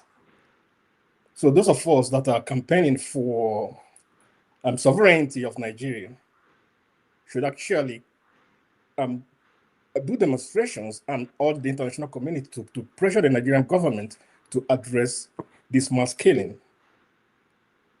So this is against humanity. So these are crimes against humanity. So if you want to know more, you can look at, there's I think it's an American webpage actually, Truth Nigeria. So if you go there and you look through what they have in their gallery, you'll be shedding tears if you're a human being. I think that's all I have to say, Rudolph. All right. Thank you so much, Odumodu, for that. Let's go to you, Aunt Ready. Welcome. Good morning, everyone. Yeah. I think whether genocide or Shungo genocide, Ahmadiyya genocide, whatever genocide, no one deserves to die. That's the fact. Connecting the dot to not connecting the dot to conspiracy theorists to Nigeria. The fact is, there's the saying my dad normally says. He says, if they carry somebody else's dead body, it will look like a firewood to you. Until they carry your own person's dead body, then it becomes something real. These people are being killed. They don't care where the help comes from. Their own governments have failed them for over 16 years. I don't care if America comes and take all the wealth in Nigeria. Who does it benefit? Does it benefit the common man? No. Nigeria, as presently constituted, does not benefit the common man. These people are who are the people running everywhere now, looking for ways to calm America and Donald Trump down? The elites. An average Nigerian on the street does not even care what's happening because it does not affect him. The people who are benefiting from Nigeria are the ones who are screaming, saying there's no genocide. So if America wants to come and take their own share from the share of what the elites are taking, they should come and take it and free these people who are being killed so that they can, go back to their farms. These natural resources, mineral or whatever, has any one of us, have we seen any gold? We've not seen any. The Chinese will go pay Ministry of Solid Mineral, give them their own, their pockets, and then they take it. We've not seen it. They don't even process anything in Nigeria. They take. I went to Ajakuta steel industry one time when I was in the university. Went to Ajakuta steel industry. People are being paid to stay in Ajakuta steel industry for doing nothing. Absolutely nothing. That place is a ghost town. So if they want to come and even take the iron ore, let them come and take it. We need people to be free. You make yourself, you're a host to World War X or World War V if you make yourself vulnerable. India has a neutral foreign policy. Why didn't Nigeria copy that? You make yourself vulnerable, people can come in, take whatever they want to take. There's consequences for every action. The action Nigerian leaders took is they have to face the consequences. If Donald Trump want to come and wipe out all of them, he can come. After all, they don't even know us. We ran away from that country because the country does not work. So anybody who is claiming of one Nigeria today, you should go back to Nigeria and be one there. Why are you here? If Nigeria was working with, are we going to be here? For Christ's sake, there's nothing called one Nigeria. Let's be frank. Nigeria can never be one. These people over there in the north, they have different culture. And there's nothing wrong with that. But don't bring people with different ideas and ideology together and expect them to live in peace. It's impossible. It's impossible. We have Muslims in the west, in southwest of Nigeria. Have you heard of any one of them killing as a result of blasphemy? No. But it happens in the north. So I think at some point there have to be disorganization for reorganization to happen. So at this point, Nigeria has to disorganize for Nigeria to reorganize again, for a new Nigeria to be born, of which it might not be in Nigeria anymore. It might be southern Nigeria and northern Nigeria. It might be different. The east goes, the west goes, north central. It might but there should be some disorganization because Nigeria, as constituted, does not work for anyone. No one. Forget the conspiracy theory. Even if the conspiracy theory is even working, it should work for the benefit of the people who are being killed. They should come and disorganize Nigeria so that those people can be free. Then every one of us go suffer. Thank you. All right. You aren't ready. We are ready. Thank you so much. Let's hear from Ugwa. Am I pronouncing it right? Yeah. Welcome to the show. Rudolph, I'm really impressed. You pronounce my name very well. That's brilliant. I'm never good at names, but thank you so much. Yeah, that's good. I want to ask for your indulgence to give me a little bit more time than usual. This is because I consider myself a Northerner because I was born there, I grew up there, and I've lived there for more than 30 years. So I know the story, and I'm a witness to what is happening. I really appreciate the contribution of Tony, the contribution of UN Ready, but most especially the contribution of Odumodu. It's about the stories and the question if this constitutes a genocide. I don't know. I mean, there are a few people on this panel, maybe it's that Femi or so, that keeps laughing when people make contributions about their frustration. I find that, and this is not a personal attack, but I find that very insulting and condescending. If he had lived among these people, if he had experienced what they've experienced, if he has been able to feel their pain, he wouldn't be talking about geopolitics. I know a lot about geopolitics. I'm not daft to that, but I'm telling you, you need to hear the stories. They are heartbreaking. They are gut-wrenching. It's the most unfortunate thing that will have ever happened. The story of the Nigerian minority is the most saddest story. If this was happening in any other major tribe, say the Yoruba, Hausa, or Igbo, Nigeria will have broken up since long time ago. These people have endured the worst. I'll give you a brief story. Just I've told a few people in the panel before. I've worked there, and the things I've seen. I don't want to talk about my childhood and how all the religious crisis and the buying of multiple Christians. The issue with the northern Nigerian Christian is that it's not about their tribe. They constitute many tribes from Jaba to Kataf to Biron. But it's about their identity. Tribe is different. A northern Nigerian minority identifies himself as a Christian. To them, their identity is a Christian. And so in northern Nigeria, you've got two major identities. Either you're a Christian or you're a Muslim. And it's always a fight between a Christian and a Muslim. But what is currently happening and what has happened over the last 20 years is a calculated attempt at extermination of the northern Nigerian Christian. And if nothing is done urgently, in the next 20, 30 years, we'll start asking ourselves, what did we do when all this was happening? It's the worst atrocities. You just don't want to know. From tearing up, I don't want to be graphic, so I'm very careful. Pregnant women, bringing out children, smashing neonates, fetuses' head on the wall, killing people in cold blood. It's the most unfortunate thing. And these things constitute ethnic cleansing. Something needs to be done.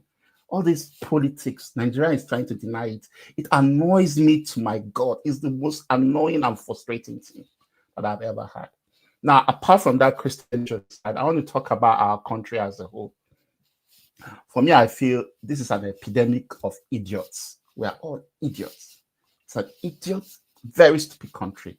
The reason why I say that is you find people coming out with a lot of ethnic jingoism, a lot of nonsense that does not matter at the end of the day. People are dying. We need to do something. There's corruption everywhere. We need to do something. Nobody is safe. We need to do something. We talk about sovereignty and whether Nigeria is really a country. Nigeria is not a country. Oh.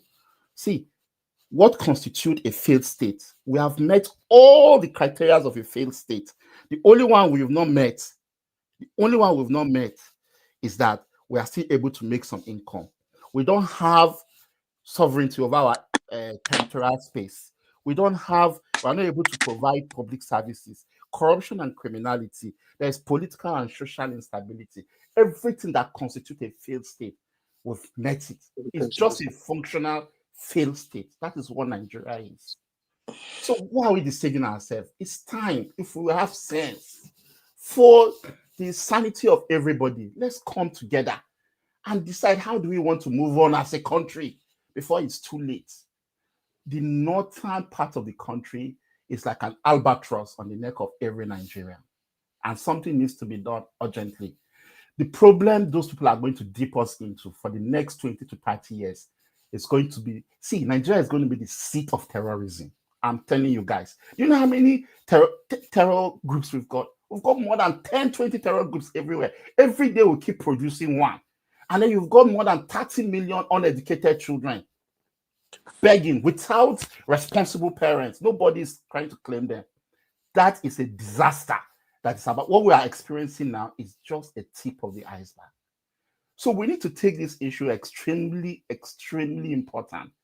Those of us in the diaspora need to start making, if we love our country, we need to start making a lot of noise. We need to come back and we need to come down and sit together as a country, decide how we want to move on. If we want to create different companies, let the country break up. I'm telling you, Rwanda, what's the population of Rwanda? You've got some ethnic groups in Nigeria, some small ethnic groups that are larger than Rwanda and have more landmass, so they can function as a country. This nonsense has to stop. This nonsense has to stop. And just like what Dumodu said, go to Truth Nigeria, go and see these things. I experienced those things. I saw them. I just moved to the UK 3 years ago, so it's not been long I left Nigeria. This thing has been happening for many years, and evidence abound that our government is compromised, is culpable. They're unable to do it. We've got terrorists in our government, a lot of them. There is an infestation. So the Nigerian security force has to be completely broken down. They cannot win this war. So any delay, we are just waiting for doomsday. That's my submission. Thank you. All right. Thank you so much. We appreciate that. That's why we like what we do here, which is that we open it up for anybody who has opinion to come in and contribute. And we've been impressed by things we hear people talking out of their own experiences. I enjoy that. Thank you. Let's go to comparable facts. You have 5 minutes. Okay. Yeah, greeting everybody. Morning, afternoon, everybody.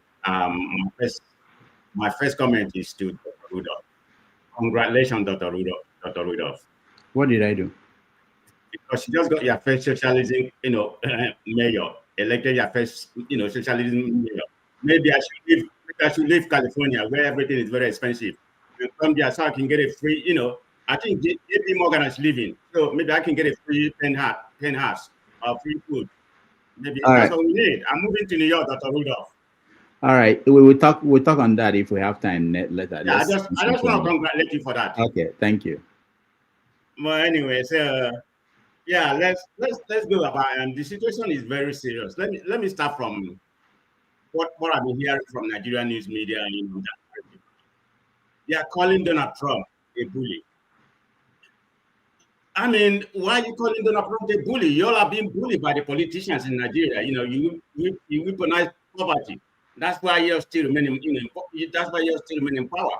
So you are the actual people bullying people, and you calling Donald Trump bully. But sometimes we need to pay attention to the message, not the messenger. Forget about what is considered Trump, to be, whether you like him or not. But he has explicitly, everybody in Nigeria is scattered right now. He has explicitly told us what to do, and everybody's running scatter. This is where we find ourselves. Am I in support of him coming to invade the country? No, and he never said he was coming to invade the country. He said he's going to target it, and remove the terrorists. Everybody can come in and sugarcoat what is exactly happening. But in my own opinion, we have a genocide going on. I'm going to call it what it is. I mean, of course, we know the definition of genocide.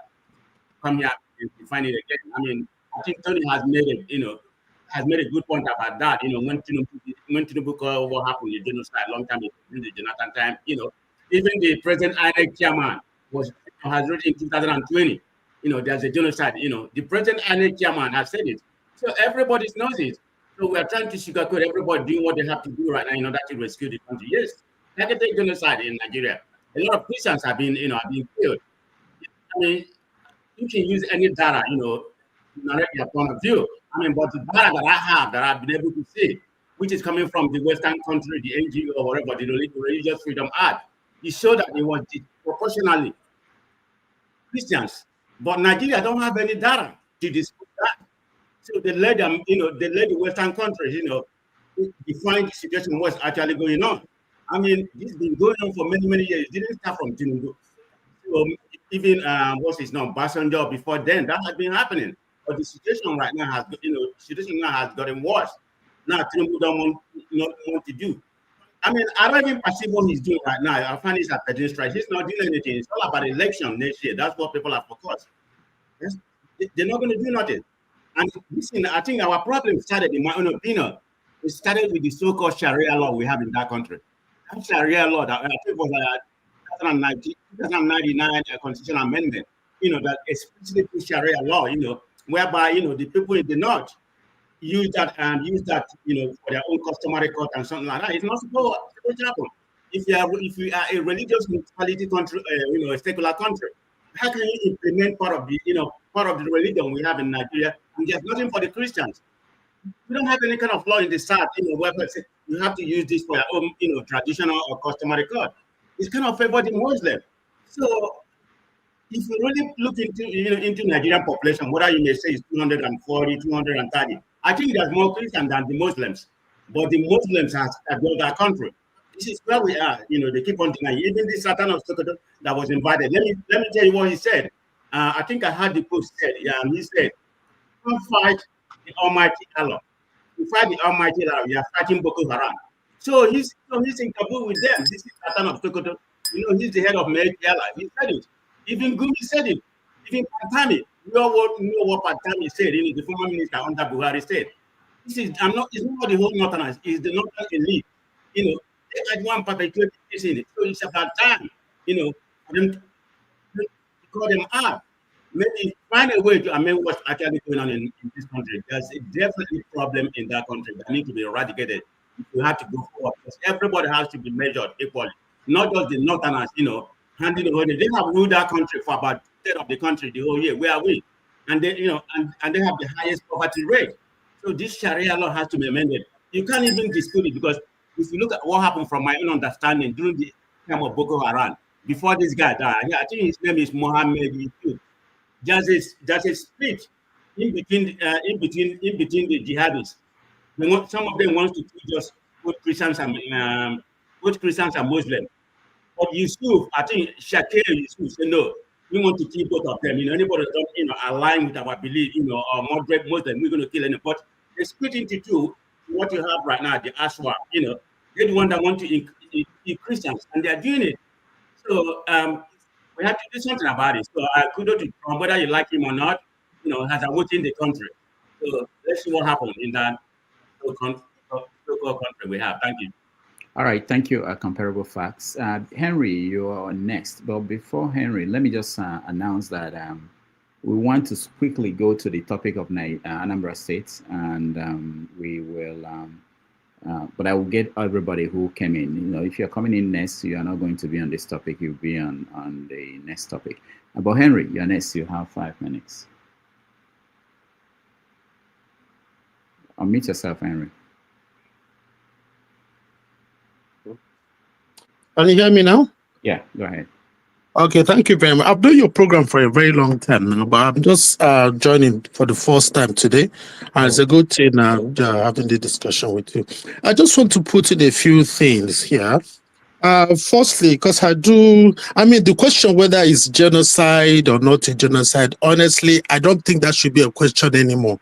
Because any right-thinking person that has been listening or been hearing what has been going on or have seen what has been going on should automatically know that there is no doubt that there's ethnic cleansing going on, especially in Benue, Plateau, Taraba.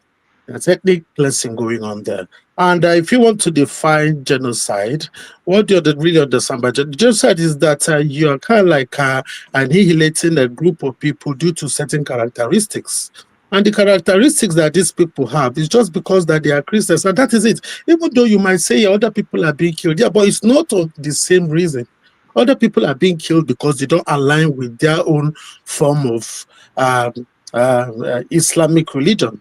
But the ones in Benue and the others are killed because they are Christians. So please, let's not politicize this. It is a genocide that is going on. It is. Secondly, people will say when America goes into any country, they will do this. America will take all the resources. They will finish all this. So nothing good. Let me tell you, America is all over the place in the Arabic world. Without America today, Saudi Arabia will be attacked by Iran. It is America that is guarding Saudi Arabia. I can tell you that. Without America today, Kuwait will be attacked by Iraq. In fact, Kuwait has been attacked before. It was America that went and saved them. Without America today, Qatar will be overrun by Iran. It's America that is there safeguarding. These are Arab nations. Even the Kaaba itself that they go to pray in their mosques, it's America that is guarding it. So what are we talking about here? What we just have to look about here is the whole problem is about our political elites. That is just where the problem lies. They tend to play politics with people's life. In this country, in the Western world, you guys are in America, some of us are in the UK, we see protests every day. Every day, protests about this, about that. Nobody will come and say, because it's in our place. They say, because it's a Hausa man, that's why they're protesting. Well, because it's a Yoruba man. I can see some of our guests here are arguing for this government. This is the same government that said there was genocide before. Now that the issue has come back now they're supporting this government. They say, no, they give Tinubu time. America is doing this. Look, ladies and gentlemen, let me tell you, this problem will never end. It has started and it will continue. I used to live in the north. I was born and brought up in Kaduna State. Yeah, I know what happened back then. Our houses and everything was burnt down just because of who we are, and we left. We came back. Now look at it; it still continues. It will never end because it's an ideology, and especially a religious ideology, to wipe out those that do not align with them and to establish an Islamic state. That is just the bottom line. Don't fool yourselves. That's what is going on. So if you say because what's it called? Tinubu is there, we want Tinubu to finish the government. If Tinubu is there, Tinubu would want to. What's paramount in his with his own idea and is how he can win election. That's what they're talking about now. How they win election. They don't care even if they kill everybody, so long as they can pacify the North so that the North can give them the votes, then they will. But let me tell you, is that fair? It's because somebody made a proverb there, said, when you see somebody carrying a corpse, you think it's a log. But if it is yours, then you know it's a corpse. People are dying. The politicians, the political elites are using it as politics. And then we are here masquerading and trying to fight. Look, let's stop that that make-believe and that fantasy as if we are all right. We are not all right. Yeah, America wants to come in, let them come in. If they want to take resources, let them take resources. Have they taken all the resources in Saudi Arabia? Have they taken all the resources in Kuwait? Are they not Islamic countries? Are they not there safeguarding them? That's all I have to say. Thank you, guys. All right, thank you, Henry. And then let you go. You're next. Hi, hello everybody. Let me take it off continue from where Solly, Odumodu, and Ogwa, maybe partly with Henry, where they stopped. Let me take it further. All of us here are Nigerians, irrespective of our current nationalities. All of us are Nigerians. Let us be truthful. Let us build a homeland that is livable, that will be prosperous. What is now is never it, and can never be if it continues this way. Let's be truthful.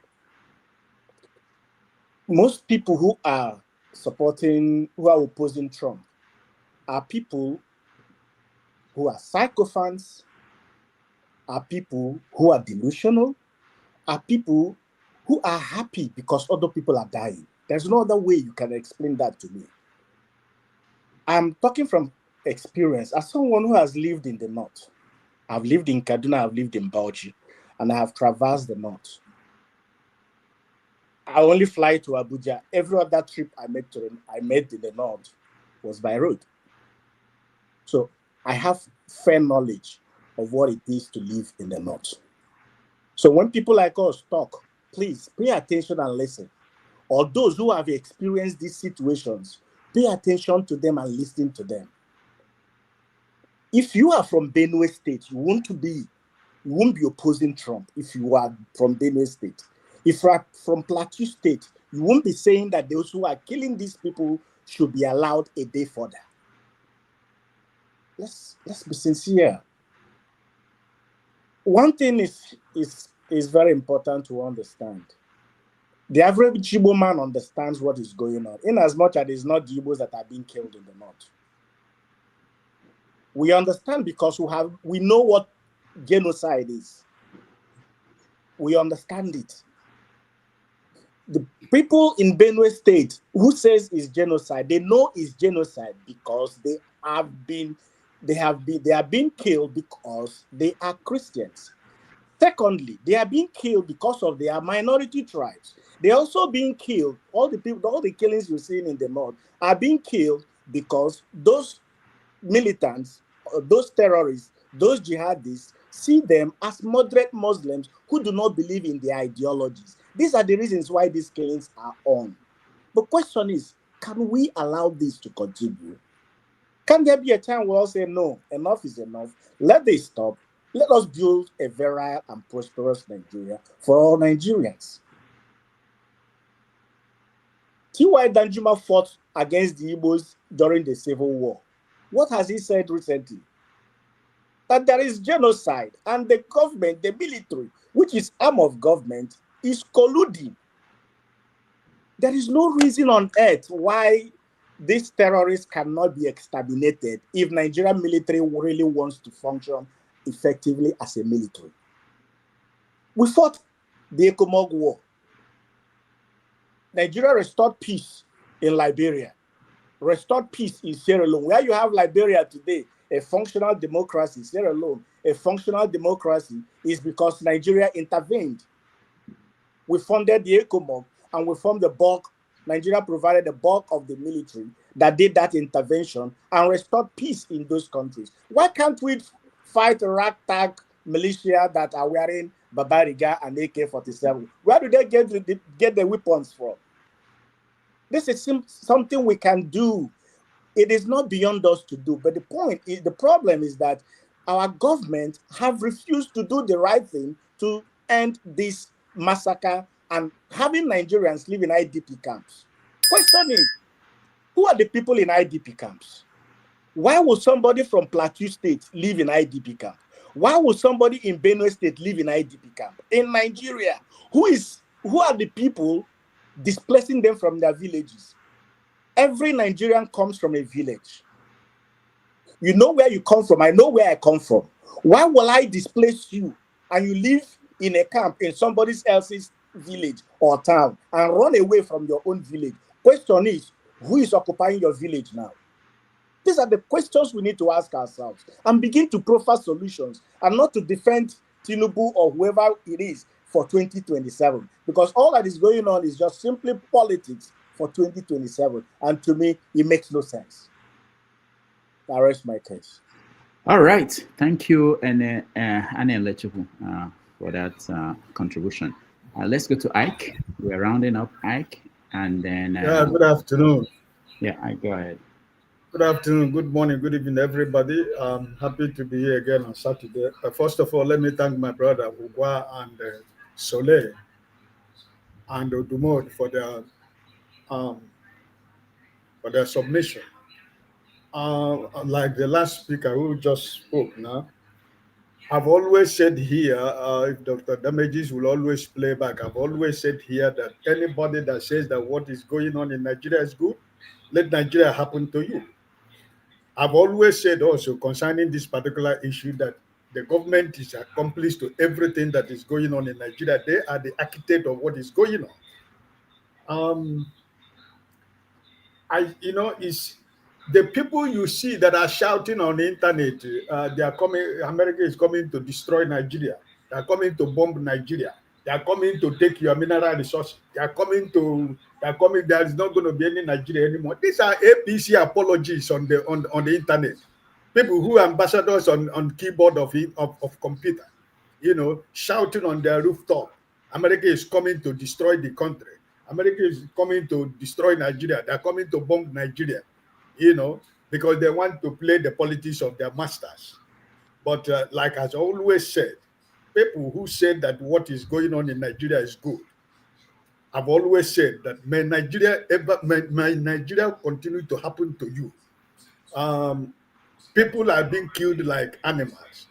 We are living in a country where a cow is more important than a human being. And somebody is telling me there is no genocide. When people go to a town, they kill everybody in the town, destroy everything, take over the town. I don't know what you call it. You take over the ancestral land and you occupy it and force them to do your religion or your culture. I don't know what you can call it. But it's a pity that Nigerians themselves are not, we are playing politics. That's why whenever they come here, whenever we are talking this, they will bring the politics of geopolitics. Only them that knows the geopolitics. They will tell you, look at what happened to Iran. Look at what happened to Iraq. Look at what happened to Sharia. Look at what happened to Syria. Look at what is happening to whatever. They are the only people that know about the politics of geopolitics. When it comes to this issue, what is going on in Nigeria, they will bring the politics of geopolitics, to tell you why. The Chinese people now, they are praising. They are the people that supplying arms to the terrorists where they are mining, illegal mining in the north. So I don't know the benefit of the Chinese to Nigeria, whatever we are talking about, like the last speaker said, we only hear gold. I've not seen the gold. Only hear that there is mining. The Nigerian government is making a lot of money through the mineral mining. We only hear it on pages of newspaper. Have you seen gold or diamond? Dr. Damages, if they have given you some, try to send some to me to the island of Bonet so that I will also enjoy it, because you only hear they are mining. So everybody now is praising China because they are the people that are supplying these people so that they can do their illegal mining.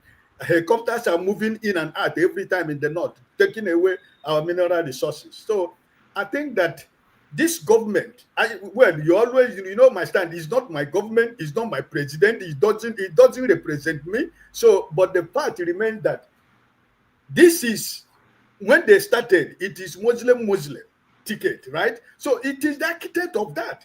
All these people who are fighting now, who are saying, no, Nigeria, you want your country to be destroyed. They are the same people who did that during the time of Jonathan. My respected Adeboye, he was part of the people who went to demonstration. Today he's singing a new song. Femi Fani-Kayode was going around Nigeria during the time of Buhari, campaigning that Buhari wanted to turn Nigeria into an Islamic country. Today he's singing a new song. You see, like Soleil, my brother said, it's all this issue of now is my turn, is my brother, is my sister, is the greatest problem. They are defending a Yoruba man who never won an election. They are defending a Yoruba man who had only 35% of vote of Nigeria, who never made him president. But he bought it, like as he said, he said, Emiloko, and I bought it. So this is the problem. And that's why that none of them is bold enough to come here and tell you the truth, because they are defending their paymasters. Those that are eating from the crumbs of APC, they are defending the indefensible. You know, that people that are being killed every day and nobody is saying anything. All those places in Benue State, in Plateau State, in Taraba, all those places that are killing people, are they not Christians? They are wiping away entire population. In a country like Nigeria, people are still living in ID camp, and you are defending this government. You are defending that people.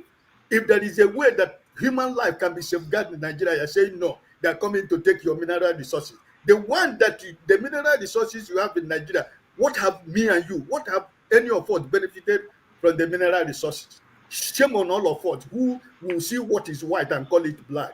God bless you. All right, thank you, Ike. Before revolution, let me just update people on what's going on. The Deputy Senate President has warned Trump to withdraw his threats on Nigeria and apologize now.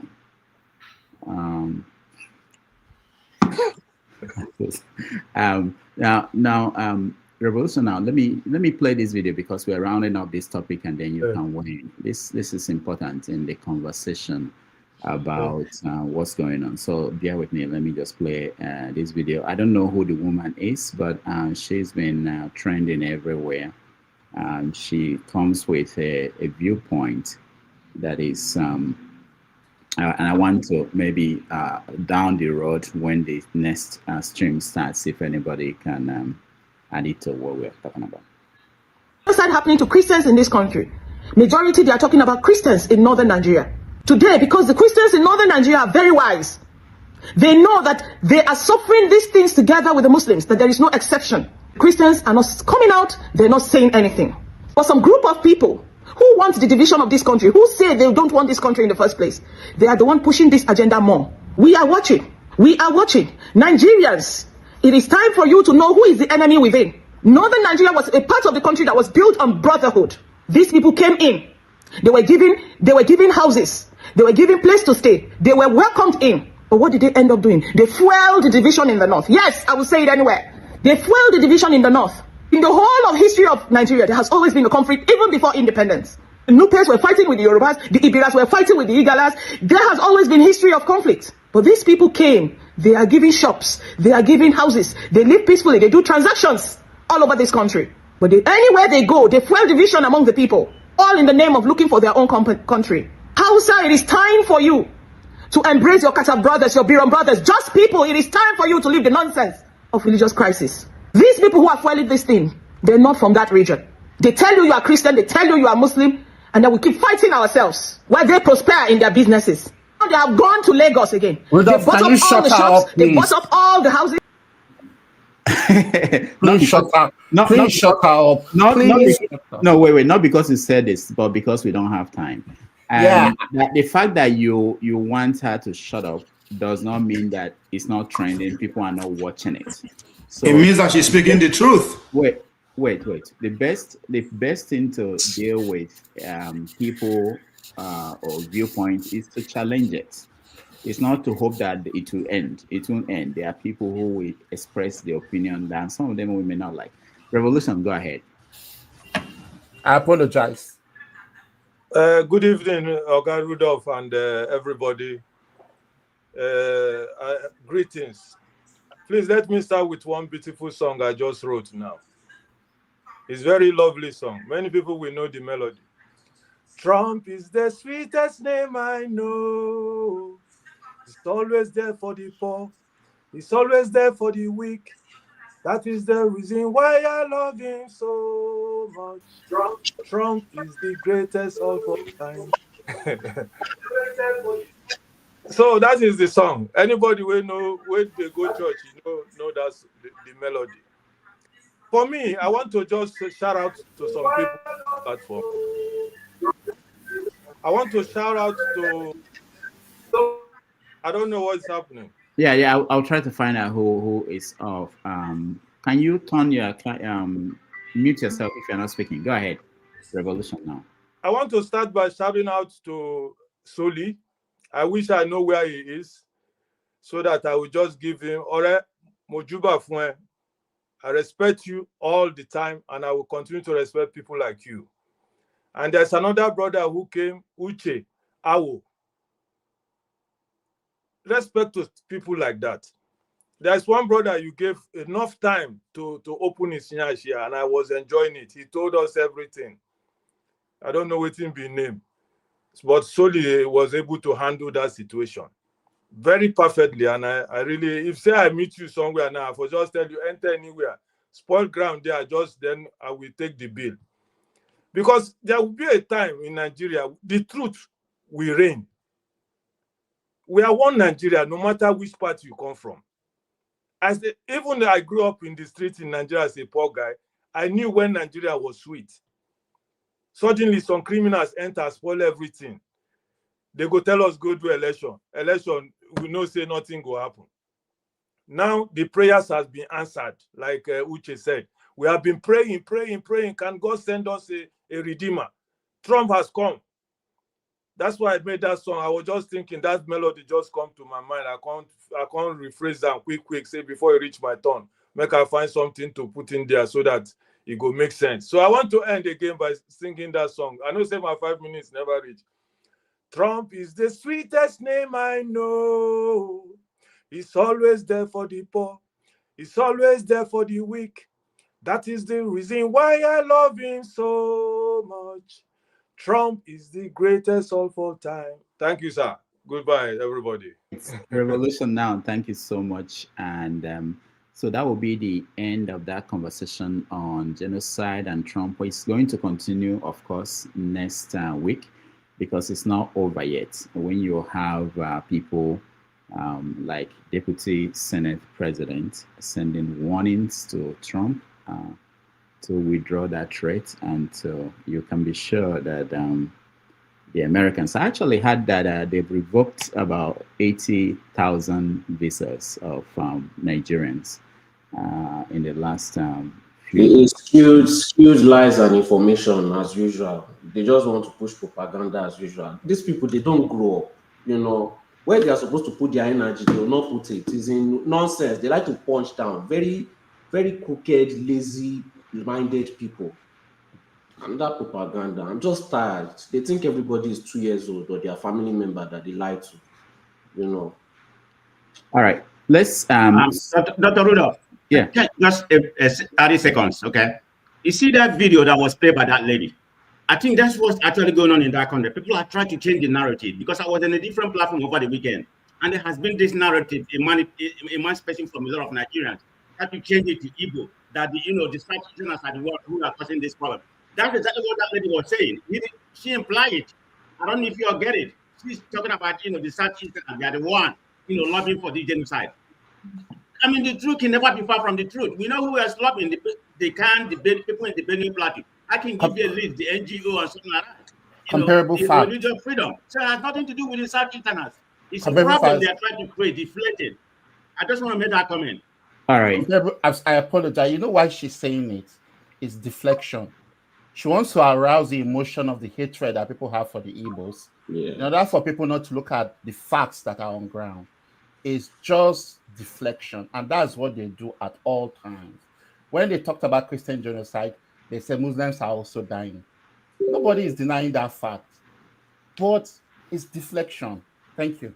All right. What I wanted to, when I played that video, had it first time, I wanted to actually ask people, who are the people giving land and houses? And she was talking about people who were giving land and houses in northern Nigeria. I wasn't sure who they were. Because we are not allowed land Now, appointments. come on, Dr. Rudolph. You know what she meant. You're a very enlightened man. I mean, we got it. We got what she was talking about. It can imply something. You know what? Those I of know what us she's that trying to do. Hold on, guys. You Hold can on, deny guys. those of us that are just hearing for the first time to hear her completely. Oh, you've not had it before. Okay. No, it's my first time saying, listen. Oh, there are so many videos of her. I will have. We don't have time, but let me just show you guys this picture. You can find it everywhere. This is Muhammadu Buhari tweet from him. I don't know the date now, but it says this among the recipients of the 2022 National Honors Awards, which I presented yesterday, is Imam Abdullahi Abubakar, a religious leader who hid over 262 Christians in his mosque from the attacks in the Yawa Jinda Akwete village, Plateau State, an inspiring example of religious what? Dr. Damages.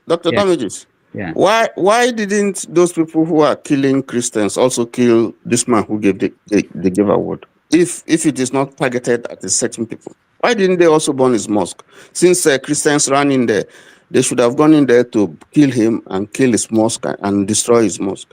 So doesn't that give a picture that this is a targeted? This is targeted at a particular group?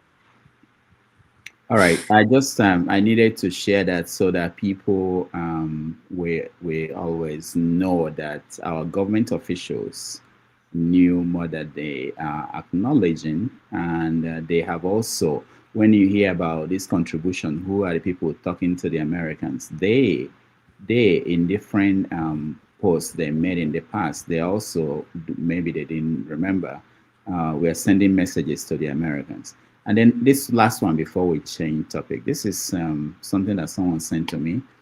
The United States congratulates President Paul Biya on his inauguration. We look forward. We look forward to continuing our strong partnership with Cameroon to advance shared goals such as regional peace and security and prosperity for both our peoples. So you think conspiracy theories are always right at the end of the day. So, but nobody agree apologize when they are right. Last we go learn. I tell my Cameroonian roommate here when I did college here. I come here and they always talk. He said move from that place. I tell us he come. Once you don't hear congratulations from the State Department, it's over. Muna just come over streets. Because now then they run the economy. We just keep denying ourselves because we know they pay attention to how country works. Yes, our leaders are complicit. That one is a given. But America, you don't need to invite them. There is time to move, and when that time reach, you don't finish. And if you go study their history, this time they are on the move. And it doesn't matter who be the president. It doesn't matter. Now, state planner, American get state planner who does things, and they are on behalf of their business people around the world. So the times are different. Okay, we don't have time. This genocide is part of the whole thing to get us talking. But it doesn't matter what that means. This era, you will see.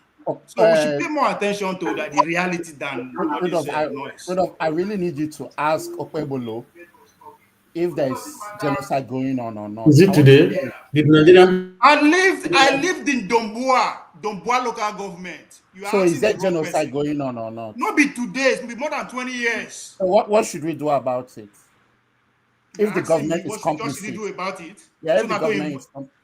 Yeah. If No, now if the government is all right, right, guys. No, we have to go. Hold on. Don't go on a local government. So there's a government presence there. Not the village.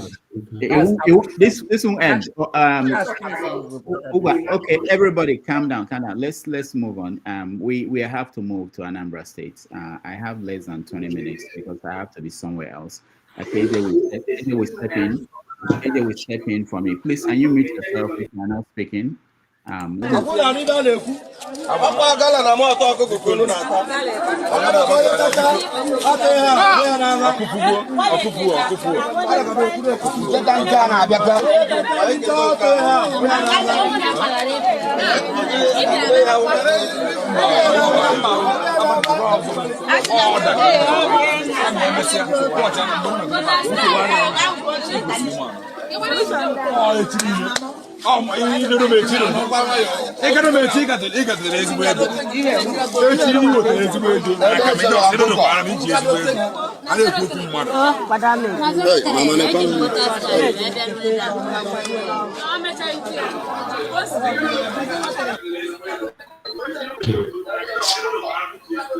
want to climb up.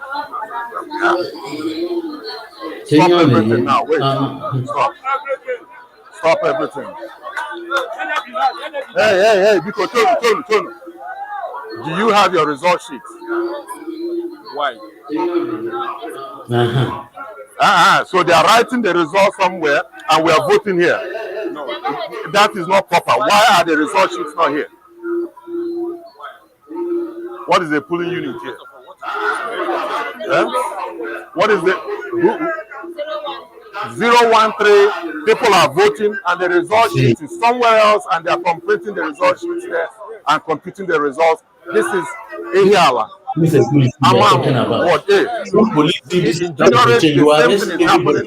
and she is in charge. This will bring the APO. No result sheets here and people are voting. This criminality must stop. So this exercise now is nonsense. The result sheet is somewhere and they are writing the results and you people are standing in the sun. You can here now. Result sheet on an abem madina there.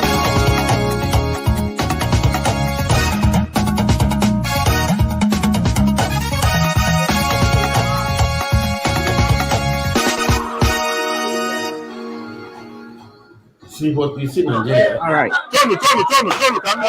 So this is all these politicians are the ones spoiling this country. Nobody should come and help anybody in Nigeria. Nobody should be speaking until we call. Take them out, all of them. Who is speaking? I don't know who is speaking, please. All right. So that's snapshot of what has been going on in Anambra State. Based on reports we're getting, there were a lot of vote buying, the conduct of INEC. And remember, this is just one state, very small state, and not the whole country. And INEC still cannot conduct an election that is credible. All right, so let's hear what you guys think about what's going on. For those who are, if you know what's happening, we had arranged to call people in from Anambra State, but it hasn't been very, very good. Next time I will get them to record a video and send in instead of live coverage. All right, Sully, have you been monitoring what's going on in Anambra State? And let's start. Yes. Now, let me continue from where I was before. They say the Igbos vote with their conscience. You know, this is why I said that people that discuss in tribalism have low IQ. Sorry to say. When you start putting things like race or tribalism in play, you give the tribe that you call innocent space to do as much crime as possible. And then you now start focusing on a particular set of people. And then when crime continues to go, you start saying, what is happening? What is happening? What is happening? Are the Igbos in Imo State different from the ones in Anambra? Because those ones, they voted who they wanted, though. They fought for their vote, though, and they got what they wanted. When I look at this, you had a candidate just because of how she dressed, or mainly because she was a woman, because my heart is telling me they did not vote for her just because she was a woman. You brought in APC. You brought in the dreaded APC, the Yoruba APC, the evil APC. The APC has come and destroy Nigeria just because we don't want to vote a woman. When I say that people in Nigeria are misogynists, they don't know because they are so used to hating on women. They are so used to treating women, but women don't even have rights in that country. They don't even have rights in that country. Some of them behave like they don't even have wife. Some of them don't behave like they don't have sister.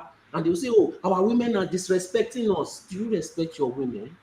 Do you give them space to thrive? Black women are one of the poorest women in the world. And you're always talking about yourself, but you don't allow them. You could have had somebody that was young, somebody from a party that has been fighting for your rights, somebody from a party that has been fighting for Kanu, but you chose APC. This shows that it is not about tribe. It's about the main conscience of the people that want change. So, again, second thing, and which proved my point. If you watch that video, what is the age group of those people that were buying votes? What is their age group? It is the age group of you must respect us. It is the age group of you must go to church. You must respect your religion. It is the age group of you must respect your culture. But does it apply to reality? Look at what they have shown us. They will still go to church on Sunday.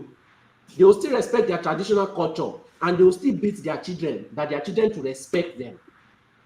This is why I say all this cultural nonsense, all this tribalism nonsense doesn't make any sense. Now, these people, they have no accountability. Next 4 years, they will come back and they want to come and save their vote again.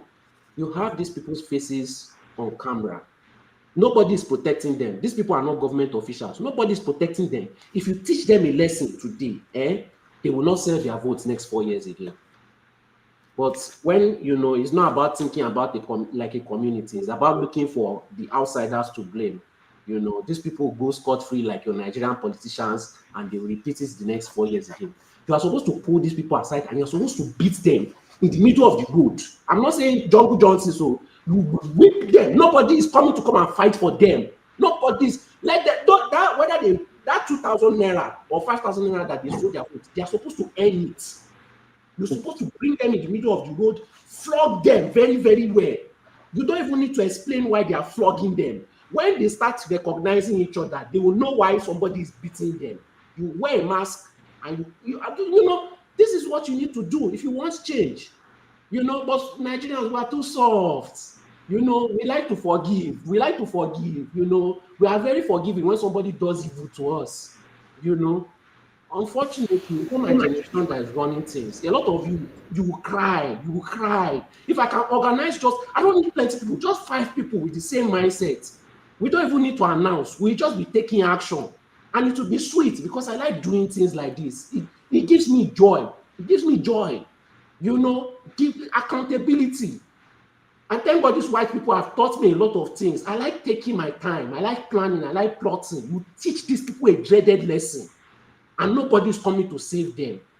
They are so comfortable, they are even doing it in front of the camera because they know you, the citizens, will never do anything about it. This is how much leverage you've given criminals in Nigeria. When you take people to jail, you take them because they need accountability. When people continue to get scot-free from crime, they become emboldened. They are not going to commit less crime. They are going to commit more crime. Those people now, if those people start kidnapping people, do you think that they just woke up one day and they started it? They would have started from selling their votes and they will upgrade to the next crime. When Soludo said that it's the people of Anambra that are committing crime, you can see the criminals lining up to vote. You can see all of them and you can see their age group. This is why I used to say, don't respect your elders. They have contributed this dreaded, terrible society that you are living in. And a lot of them are fighting to protect that evil society. Only God knows why. A lot of them need to be in psychiatric hospital, but unfortunately, we don't have running psychiatric hospital. A lot of them need psychiatric evaluation because they don't know that they have mental issue. Just because they are wearing suit and tie, they think that they are okay. A lot of them should be locked up in psychiatric house. Unfortunately, they are roaming around the streets with you. All right. Thank you, Sully, for that. Let me go to Ngozika, who is near Anambra State. I hope Ngozika, welcome to the show. Good evening, Dr. Damages. Good Yeah. evening, members of the panel. I can't believe I will actually say I've missed you people. Oh. I can't believe I'm saying I've missed you people. I'm not supposed to, but I actually have. It's so good to be back here. I intentionally turned off every news about the election. Yeah, For those because who do not know, Nozeka is have one of our crack reporters. Go ahead. I deliberately turned off all news from there because I have family there, and I didn't want to be anxious. I have family there. I have family in Onisha and Nnewi, and these are very strong places. So I didn't want to put mind in it. I just want when it's all over, I'll ask them how was it, and then get over it because I know it can be quite volatile. So you have not had anything, not even a phone call from someone in Anambra State? No, no. Okay. I zoned off. It's deliberate. It's Okay. deliberate. I don't want to know. I mean, come on. I hate Nigeria. All right. It's too much.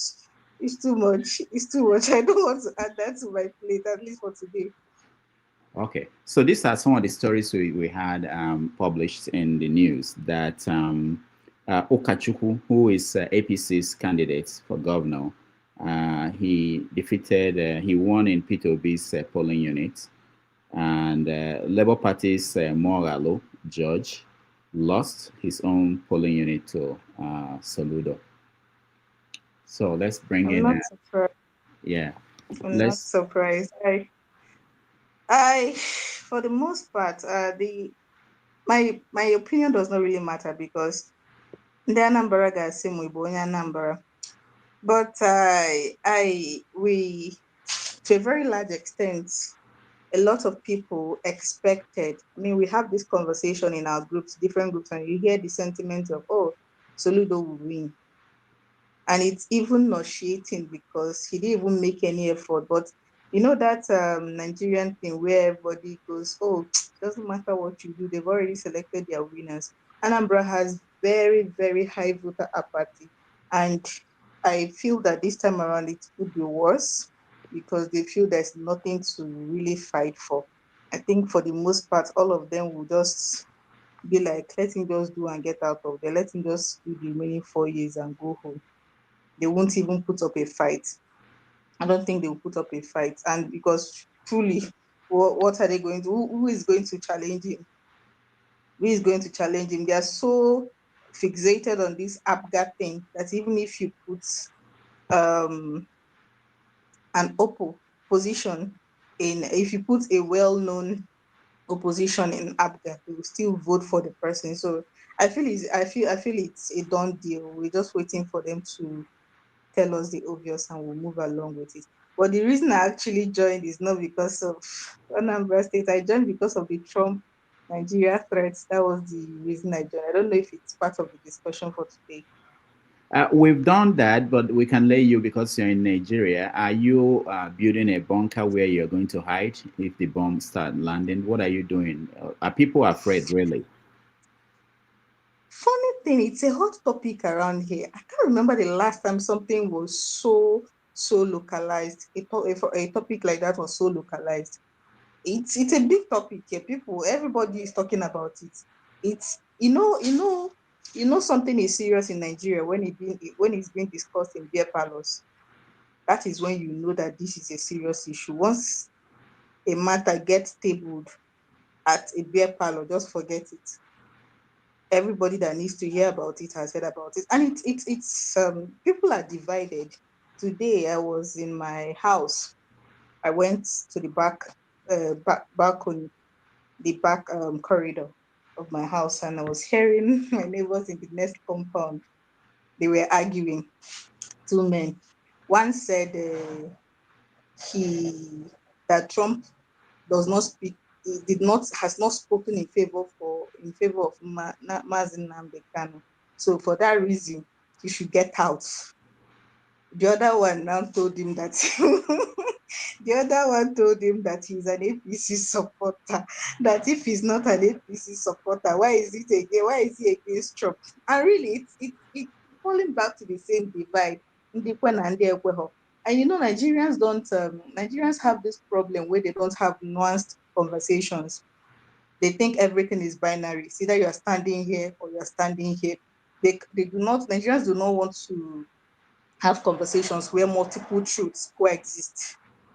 They don't like that kind of conversation. They want, if it is A, it is A. Don't tell us A has two legs. Don't explain A to us. It is A, it is A. We have seen it, small A, capital A, it doesn't matter, A is A.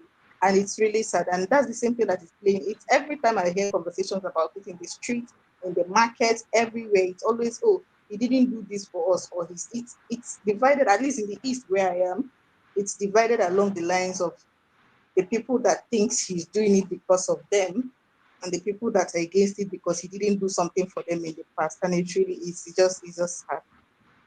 All right. Thank you, Ngozika. Thank you so much for giving us the updates from your corner of Nigeria. Ike, you're next. I have about 10 minutes. I will hand it over to KJ. There will be rants down the road and everything we normally do. But I'll take my break in 10 minutes. I'm rushing to an event. Ike, go ahead.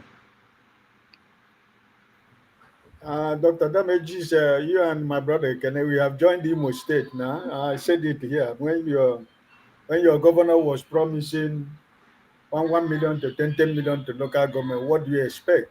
You know, who is surprised about what happened in Anambra State? Nobody should be surprised. And this one, you can see they open, everybody line up and they're giving money, you know, and it is what it is, right?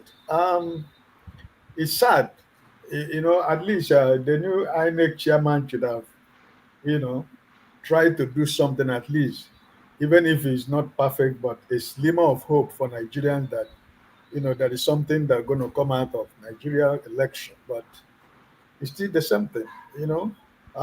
The one of here, you can imagine. The result sheet is not there. There is there somewhere. They are printing somewhere, and people are standing on the sun voting. You know, it's like people are hypothesized that they don't even know they're right. Nobody's even asking questions. If this man did not come in that polling booth to say, "Hey, stop," you see how many people that were there? You see how many hundreds of people that were there? Nobody was saying anything. You know, so tell you the level of what these few politicians has done to Nigerians themselves, that Nigerians has lost the power to resist, to say no. You know, so it is all about what it's supposed to be. So at the end of the day, as long as nobody died, because that has always been my fear. If it is by selling their family and their future and their generation for 10,000, 20,000, 25,000, like as Mr. Peter Obi said when he finished voting. If you collect 30,000 naira today, next time are you going to collect another 30,000 naira? So it is what it is. It is all about vote value. It's not because even these ones you show, you know, people who, you know, I met my contacts in Anambra State. It's all about vote buy. There was no election. It's just selling vote. You know, you just buy 5,000, 10,000, 20,000. That was just going on. A governor who has been there for 4 years that is still buying vote in second term. I mean, did it not show you what is it all about? That Abga was still buying vote. The architect of buying vote. After 4 years, you are buying vote in your own election.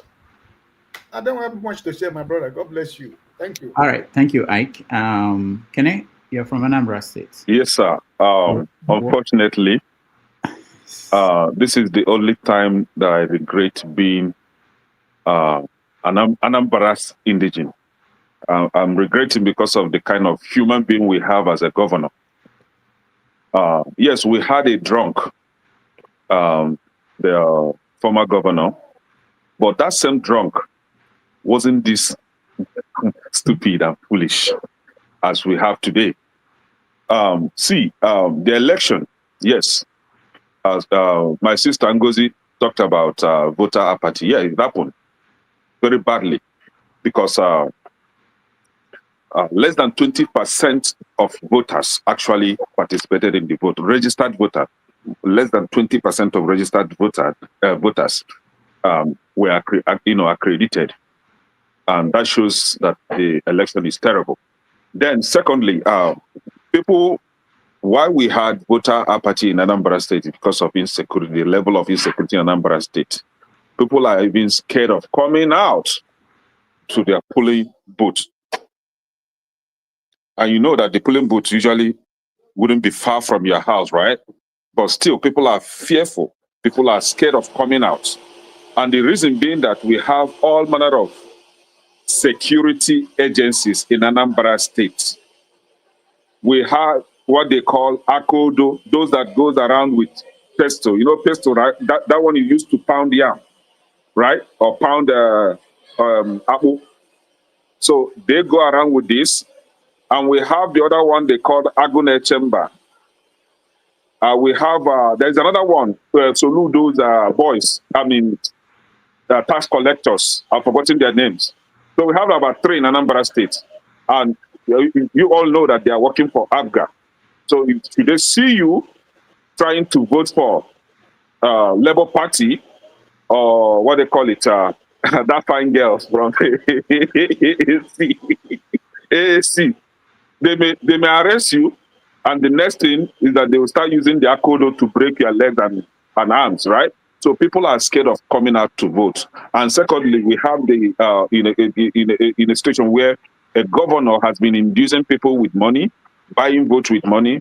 So a lot of people are discouraged. They'll be like, why will I come out and vote when at the end of the day, Soludo, the shameless man that we call our governor, will at the end of the day rig the election? So what's the need of voting when their vote cannot count? And we all see it here in the video where people are busy voting, but the result sheet is somewhere else, right? At the end of the day, Soludo will print whatever he wants to print and bring out, and at the end of the day, he will win. So it's just a shameless man that in your second term of campaign for second term, you have nothing to show. You have nothing that will make people trust you enough in order to vote for you for the second time. He's a shameless man.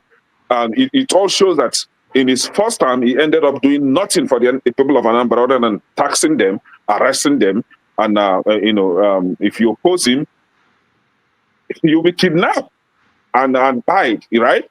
I pity for that young man that is trying to do the right thing, because the next news that we may likely hear is that this man has been kidnapped and died. And then the useless police will come out with some boys and say, oh, they were the kidnappers. And then, oh, they escaped from the police cell. This is the kind of shameless things that we have in Anambra. But at the end of the day, somebody's going to win. So win, right? And Soludo and APC, they have been struggling with voter buying. The Okachuku guy is loaded with money, buying votes. ABGA is loaded with money, buying votes. And then Labour Party, they don't have money now, so they just have to preach their gospel. And unfortunately, AAC fine girl is nowhere to be found. Nobody, no one vote, no single vote in Anambra State that went for AAC. I'm so sorry that this happened. I don't know the kind of hatred that Anambra people have for women. The same hatred that we had for women gave us a woman governor for the first time in Nigeria. Anambra State is the only state that had a woman governor, right?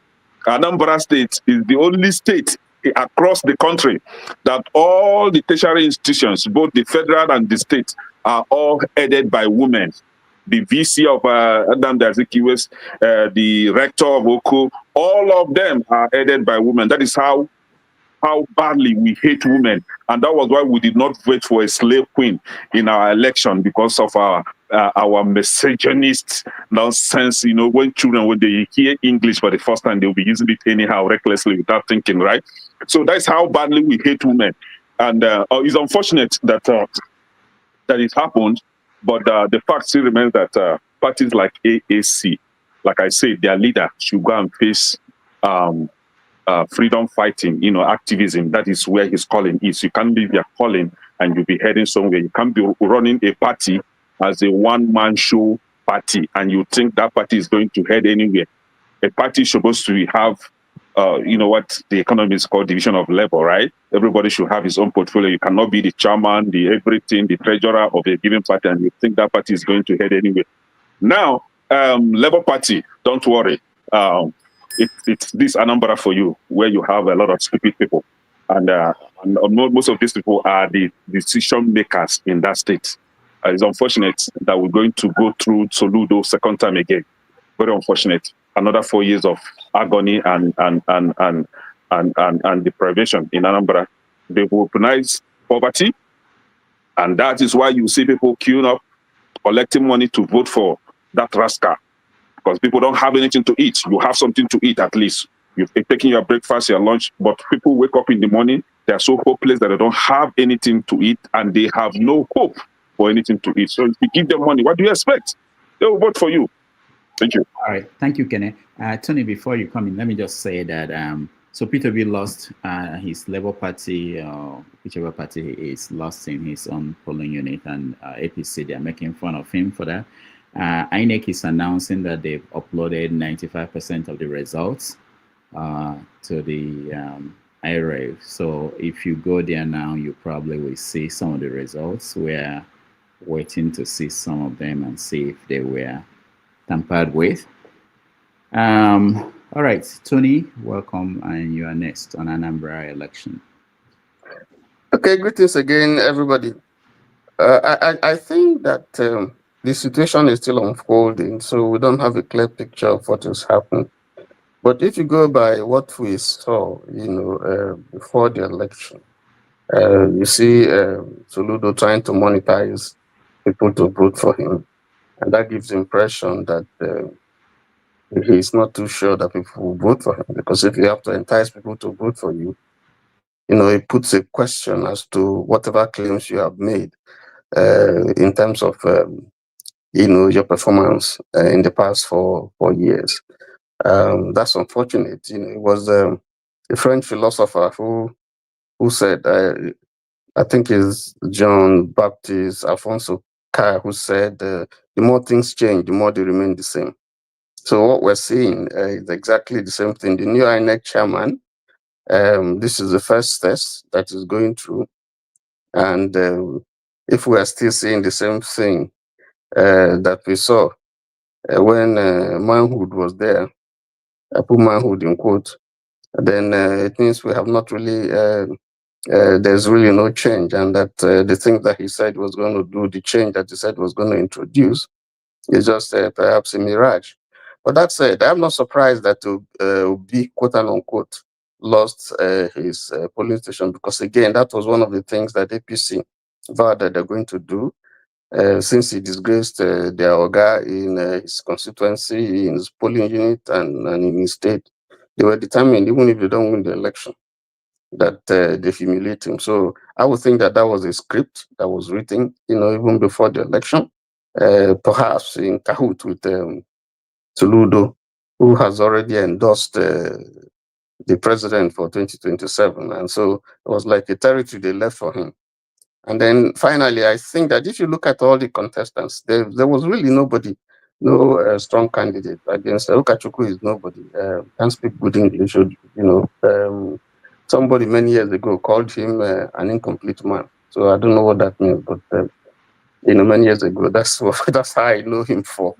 And then when you look at all the other candidates, you look at even the Labour candidate, a lot of controversies. There wasn't anybody very, very strong to give Soludo, the kind of challenge, that is deserving. So if he wins eventually, I think that Anambra people have just let that go. Maybe because of APGA, I guess there'll be some sentiments also about APGA. This is the only one that we have. This is the only face of APGA that we see, not just Soludo, but the party. And so maybe all those things, all those sentiments played or is playing right there. But on the whole, I think again, we're still missing it, and we have not progressed at all. Thank you. All right, Tony, thank you. Let me just point out that there's this quote, even if others share 100,000 naira to voters, we will still have landslide victory. This is a quote attributed to Governor Soludo. He was posting that even if others, so sharing money was just part of the plan. It's a question of how much you shared. Let me also mention that tomorrow on 90 Minutes Africa, we are going to have Professor Michael Ndinechi from the Department of Electrical and Electronics Engineering at FUTO.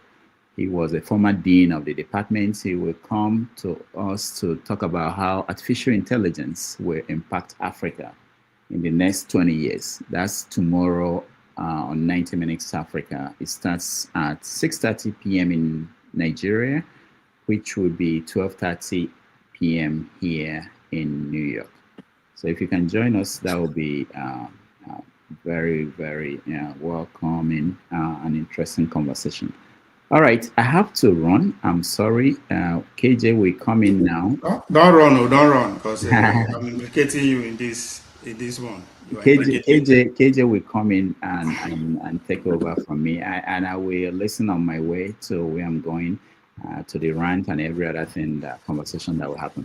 KJ, please, if you can come in. Ovia, what do you want to say as I leave?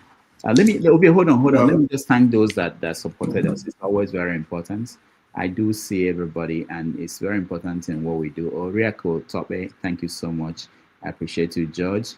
Thank you so much. I'm sure that people that are in the program will thank all of you, but I just want to personally acknowledge Oscar Blackbone. Thank you. Eccentric Cast, thank you. We've not seen you on the program in a while, or maybe when I'm hosting. XYZ, thank you. Brick House Capital, thank you. I mentioned Oscar Blackbone, thank you. Real K, thank you. Alexander Gomez, Dr. Gomez, thank you so much. Let me also mention that Odi gave us $100 through Zelle. Thank you, Odi. And everybody else, thank you, everybody. What else do I have to say? Yeah, Ovie, what are you saying? On behalf of the fellow panelists, we are feeling underappreciated. I will challenge you to say that 99.2% of people come because of us. The remaining 2%, are those small girls we never know, so you don't marry, doctor.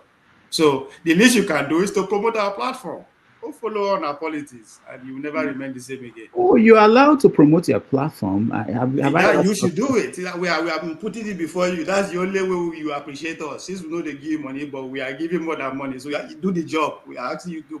You should be a servant leader. Okay, you guys follow Ovie on all our politics. Go and listen to him. If he's not smoking Igbo, he will talk sense that day. But if he's smoking Igbo that day, well, up to you. Okay. You force everybody to wear Bible cap. That's right. I come on your show all the time. So what else do I have to do? All this, now they serious from every day. Only one platform where they serious. Now see no they satisfied. When you come, you don't come on here. You stay on the conversation. If you go bored, move. I'll more time. All right, I gotta go. Thank you. Anyway, thank you, everybody. Yeah. Thank you, Comparable Facts. Thank you, Kene. Thank you, Tony. Thank you, Annie Electrical. Thank you, Ugwa. Thank you, Ngozika. Thank you, Sully. Thank you, everybody. Those that I didn't get to. I will see you guys tomorrow on 90 Minutes Africa. I will hand it over to KJ. KJ, we can't see you here. I don't know where you are. KJ will help coordinate the rest of the conversation before Forefathers starts his own stream. All right, take care, everybody. KJ, I want to see you. Make sure you're here. Ngozika, you can take over if KJ is not here. I can see myself now. I don't know why you're not seeing me. Oh, okay. You are dark. KJ, you are here. Nobody will see you. There is darkness. Yeah, they are villagers for Nigeria. You don't get lights. All right, KJ, take over. Thank you, everybody. I'll see you tomorrow. So KJ, I just want to start when I get 15 minutes. Yes, Hey. I don't know why Rudolph couldn't see me. It's possible because he refused to bring me in so that I can run before I come here. But since I'm already in here right now, I'm not going to do any of those. I will let you guys have your take. It's good to see you, Ngozika. You're looking more beautiful than last time I saw you. So God is working a good way, Okay, so we are going to go into the rant, and I will allow my good Wait, friend. wait, you just come now. We never finish. I think now only one person just talk for the new topic. Okay, I'm trying to make time for forefathers, and I will not want to go too far so that the time, you guys already done 3 hours. So I'm thinking that if everybody does the rant, it will take us like another 20 minutes, so we can all sign off and give way for forefathers. It's been a good discussion. So there's nothing really much to talk about right now. Everybody has given their opinion, except those who have not talked about Anambra State, and you want to give your opinion about Anambra State. I can give you. Yeah, so go ahead and that's talk. What we are actually doing. We actually start. 2 minutes, 2 minutes, sir. All right. To those people that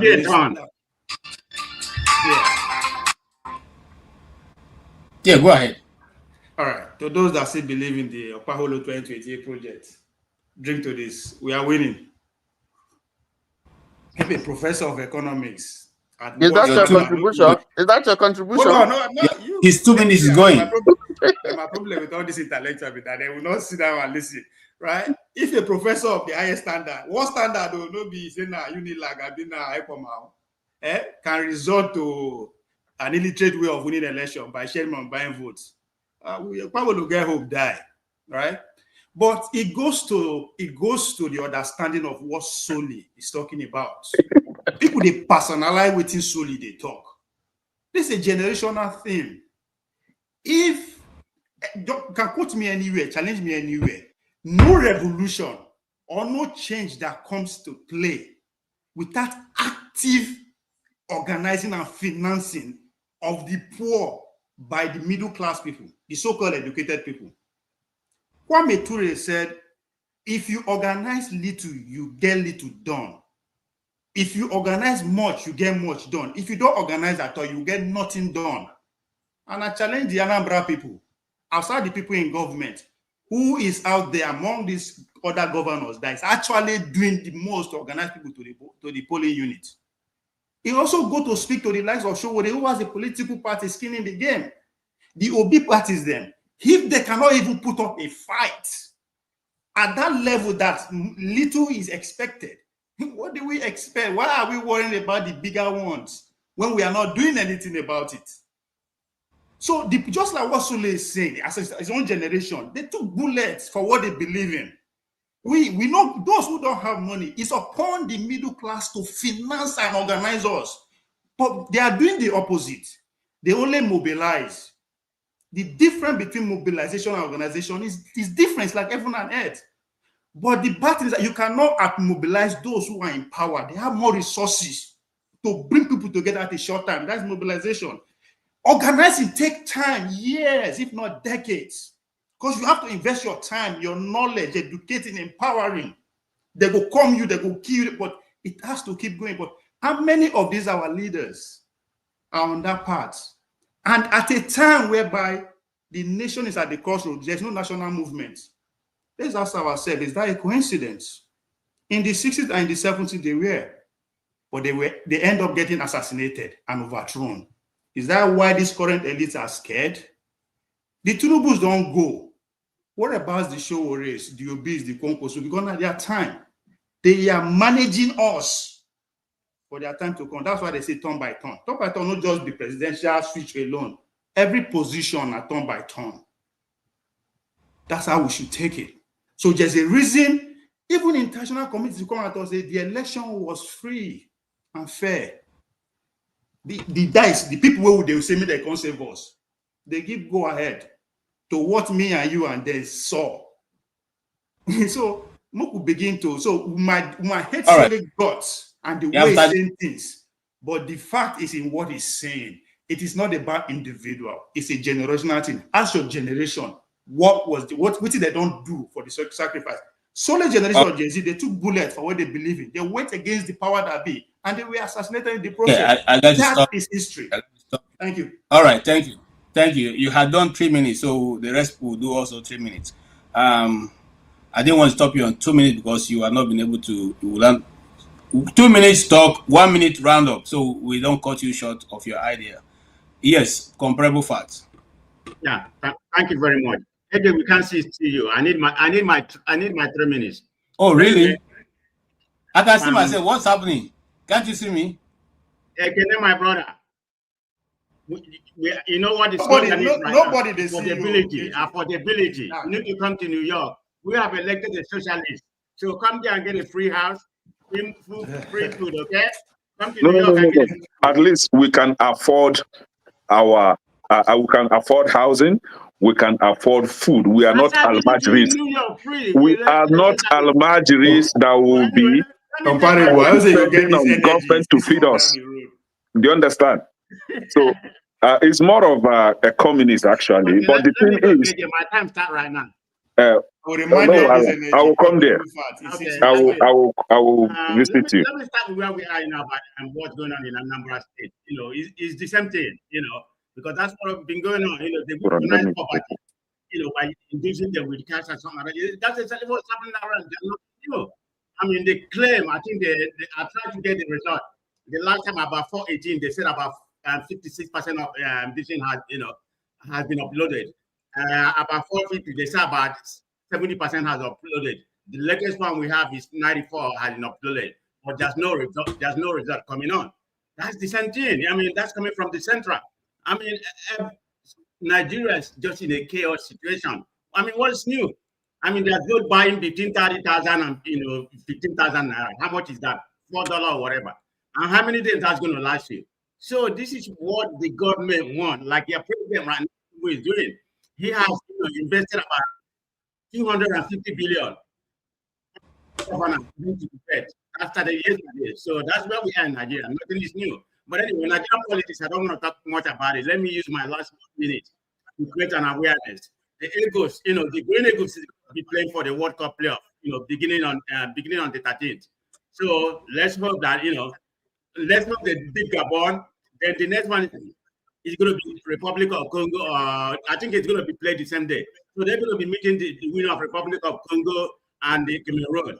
But I think we have the striker because we have some of the best strikers. Osimhen is the coach. You can't argue with Osimhen. He's probably one of the best strikers in the world right now. We have the striker, but the problem we have is, it's our NFL.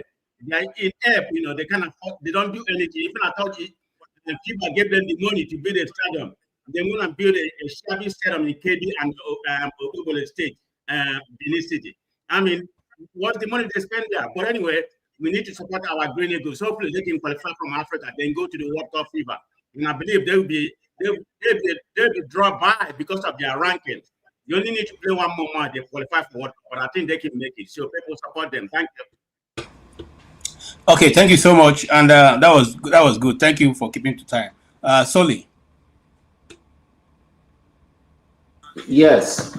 So I heard some. AJ, you're marginalizing me. I don't take marginalization.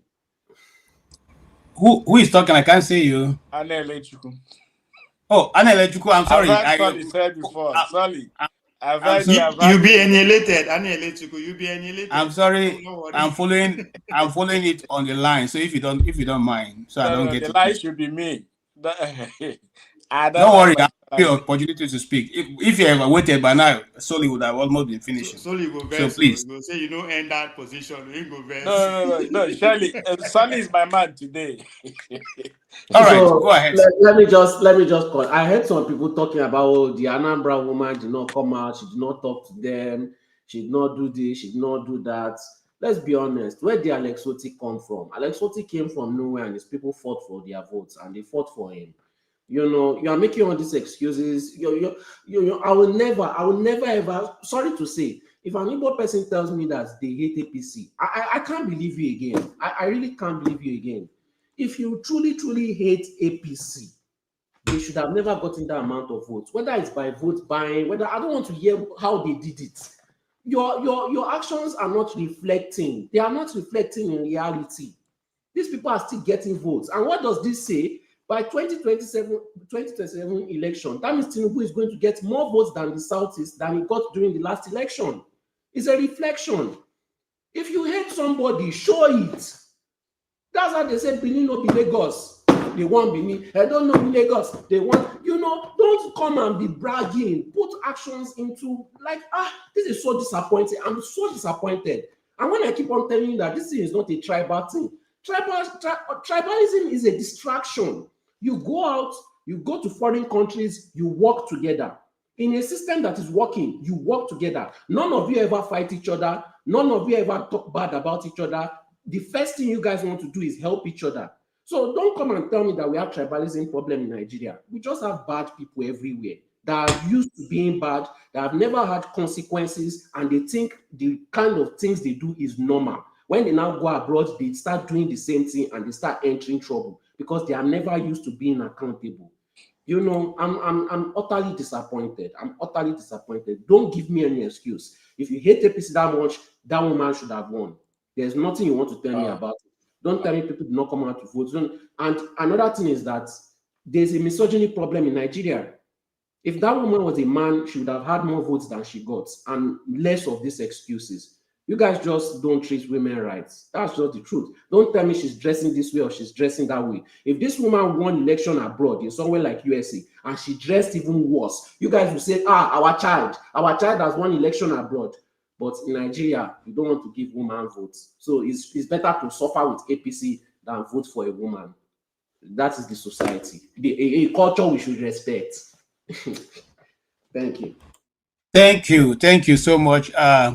Yeah, I also wondered why they didn't, nobody decided to vote for the woman, because I listened to her and she's quite articulate, and she's not a pushover by any means, and it's nothing bad to be beautiful, So, however, maybe she got into the race a bit late, because you see, what these politicians do, that they start the race when you cannot compete, because it's all about money. Just like someone has said. When did Alex Oti get into the race? When? Oh, no, Alex Oti has been a... Hold on. I like your contribution, but I think you are mixing whole thing. Alex Oti has been contesting for 3 times now, and he won the second time he contested. But just like did to Peter Obi, they didn't give him. Okay, so the 3rd time now that he won, it was the people of Abia who went out and stood, and then eventually they had a woman who said also to stake her life to it. If not, it would have still been the same result. So we have to come to the place where we stake ourselves, put ourselves out there and say, see, why is America congratulating Cameroon? You don't expect America to go to the street and march against if the people don't want to march. So they put up some resistance, but they gave up when it was necessary for them to keep up. And so it falls back to, the same Udele that have been there. So what do we do? Anyway, that's just my little contribution. Yes, Ngozi, please, go ahead. Ranting, KJ, I have a problem with that. Hold on, sir. When it gets to you, it's Ngozi. No problem. Just hold the stick. Ngozi is coming. No, you can't. If it is rotation, this is 3 hours, almost 4 hours. Oh, you have been here. Okay. Normally we'll give a preference to a lady. She just spoke a while ago. I'm sorry. I have had her speak. Okay. Ngozi, just like Solly, just like Kene. I mean, okay. What am I doing here? Mr. I was only asking, is this the rant section? Because so I will rant and go. I was asking if it was still Anambra. I was going to tell him, let me speak. If you had let me speak, you would have heard me ask him that if it was about Anambra, I had already said my piece. But you didn't. Please go on. I have It's not it. Okay. Now, this is the issue we have with Nigeria. It's just the same thing, and we need to correct it. It's not about you being allowing you to say what you want to say, but it is about orderliness, about organization. That's the thing I'm talking about. Mr. Anelechuku, let us not go there, because every game has its own rule. The rule you use for basketball is not the one you use for the football.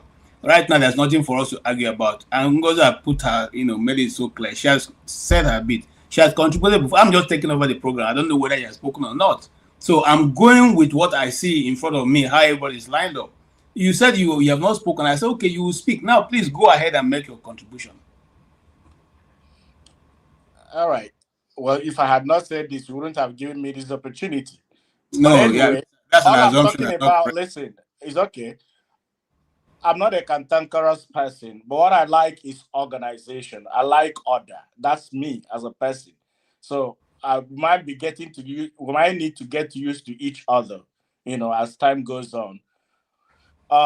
Having said that, in the election of Anambra State, I had no candidate. It's unfortunate that Soludo is most likely going to win the election. I wish it would have been different for him to learn a lesson.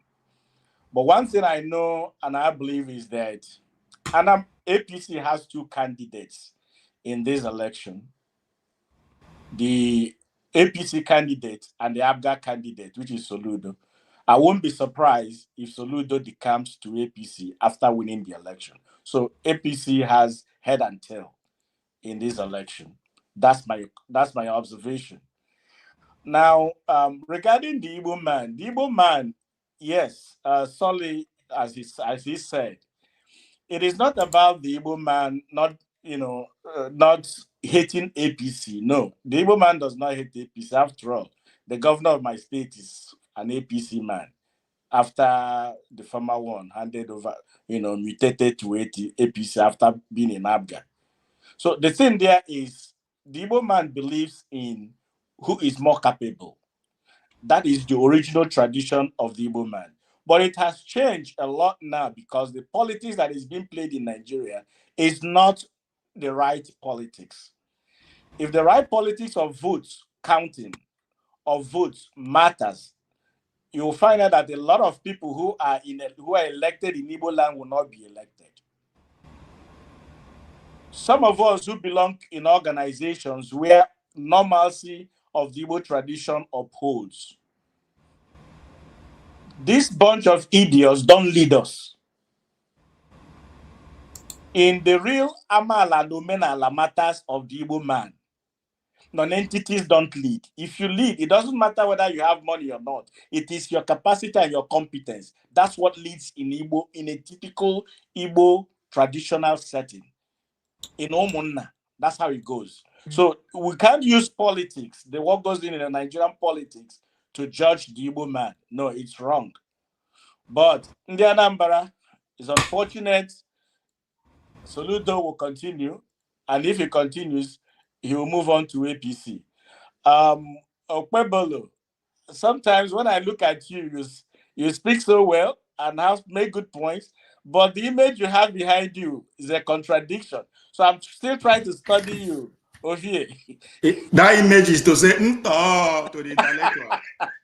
But that's all right. I'm still studying you. Let me give it to others. As I said again, I like order. I like organization. That's important for me. I'm an objective person. I rest my case. Okay, thank you so much for that. We appreciate your kindness. Is there any other person who has not spoken on this? You do no wrong, sir. Yeah, is it round time? Yes. So okay, the round time. I don't think hold on, Kenneth. Ugo has not. Because he is in Nigeria, I want to defer to her so that yes, you can go ahead. Leave. All right, thank you. No, because Ugo herself never speak. Yeah, no problem. Ugo is my friend. We can always make it up. Tomorrow is another day. Yeah, Ngozi, go ahead, please. Okay, so how many minutes do we have for the rant? 2 minutes. 2 minutes. It's bad. 2 minutes, Ngozi. You have 2 minutes starting from now. Okay, so by the way, Ngozi, what happened? You have been living a good life, because anyway, make I not talk too much. Atinubu government is doing well. So, yeah. All right, go ahead, man. So here is my rant. Nigerians are not good people. I've said this thing before and I'm repeating it now. Nigerians are not good people. Nigerians are horrible people. And I say this as a Nigerian. We are horrible people. We are not good people. Every time, every single day, I lose faith in Nigerians. And it's in the little things. It is in the small things. Every single person, almost, let me not say every single person. It's almost as if everybody is waiting for their turn. We do not hate oppression. We hate that we are the ones being oppressed. The reason I stayed away from this platform for a while is that I couldn't just take it anymore. The BS was out of the wall. I was just something else. The people were just deluding themselves, coming here to people need. The last time I came here, I was just too disgusted. Some people need to go outside and touch grass, like literally touch grass. Some of you are living in La La Land. Everywhere, Nigerians everywhere. Nothing you can tell me. We are very, very horrible people. And if you need proof, if you need further proof, follow what happens to the average Nigerian when they get entangled with a powerful Nigerian. It is the same people that are supposed to band together and say, this is one of us, that will now be looking for leeways, try to use it as a pathway to connect to the oppressor. Why are we like this? Everyone is waiting for their time to steal, for their time to loot, for their time to oppress. That is why most of them can't even speak. Most of them can't even speak truth to power, because if it is not their brother that is in power, it is somebody that they know from somebody. They are just waiting. They don't even want to go and get the cup. They are waiting for whatever is in the cup to trickle to them. So they will rather starve, wait, eat crumbs, open their mouth wide for that trickle to enter than to go and say, you know what, there's something in this cup and I know it belongs to all of us, let us drink. So my rant today is Nigerians should do better. Do better. Stop being horrible people. Everywhere you go, there's a reason they're always pointing to Nigerians in the wrong way. We are not good people. I end my rant. Thank you so much, and within the time limit also. Nigerians are not good people. That's coming from a Nigerian and from someone who is on ground. Well, can I go ahead? Yes, I agree. Nigerians are not good people. Nigerians are a very useless set of human beings. And if you feel the attack is for you, then you are not a good person. You rather change. But if you're a good person, I don't think you take it personal, right? Now, following up with what my brother said here, that non-entities don't lead in Igbo land. Non-entities don't. They don't have the people's trust to elect them on, to any position. So, and especially when it comes to political party, as we all can see, the reason why we have Hope Uzodinma in Imo State isn't because the people of Imo State voted for him. See, people should try to study or read some things about politics before they talk. Nobody voted for Hope Uzodinma in Imo State. Hope Uzodinma was on the 5th position. Hope Uzodinma was forced on the people of Imo State. Nobody voted for him.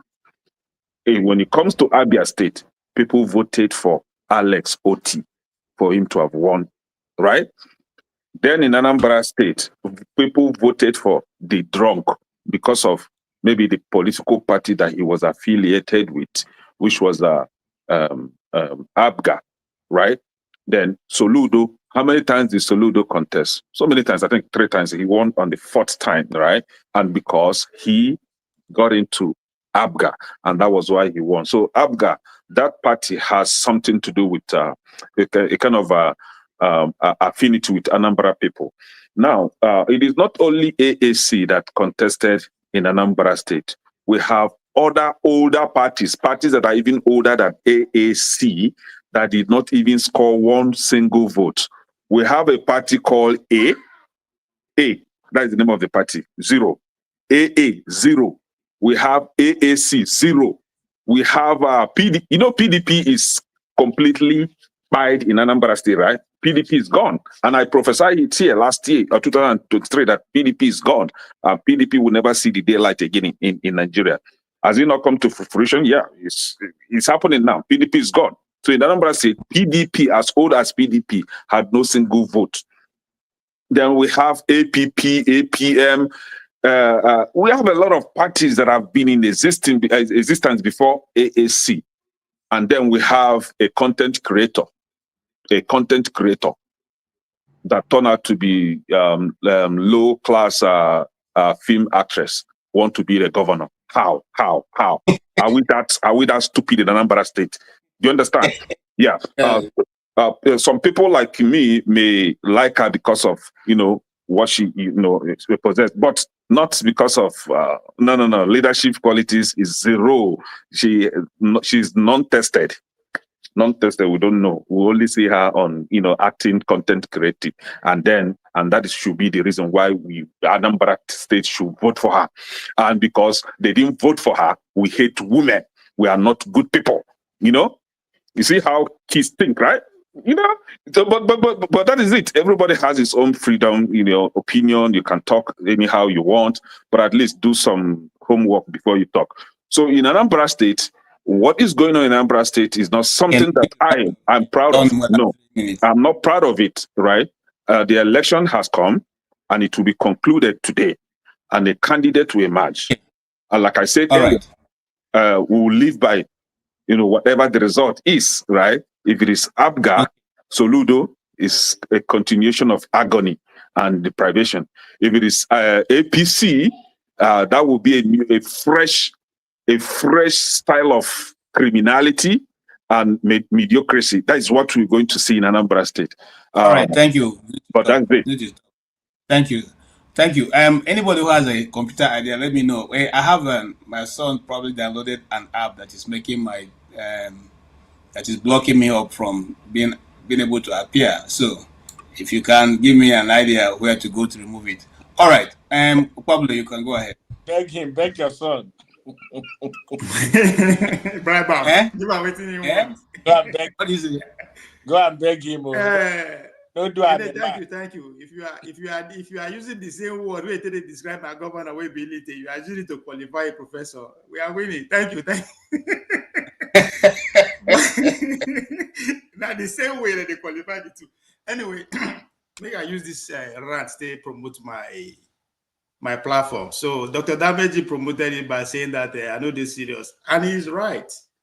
And he's also the best person to actually put it that way, because him to not be serious presenter going by his Dr. Dameji show.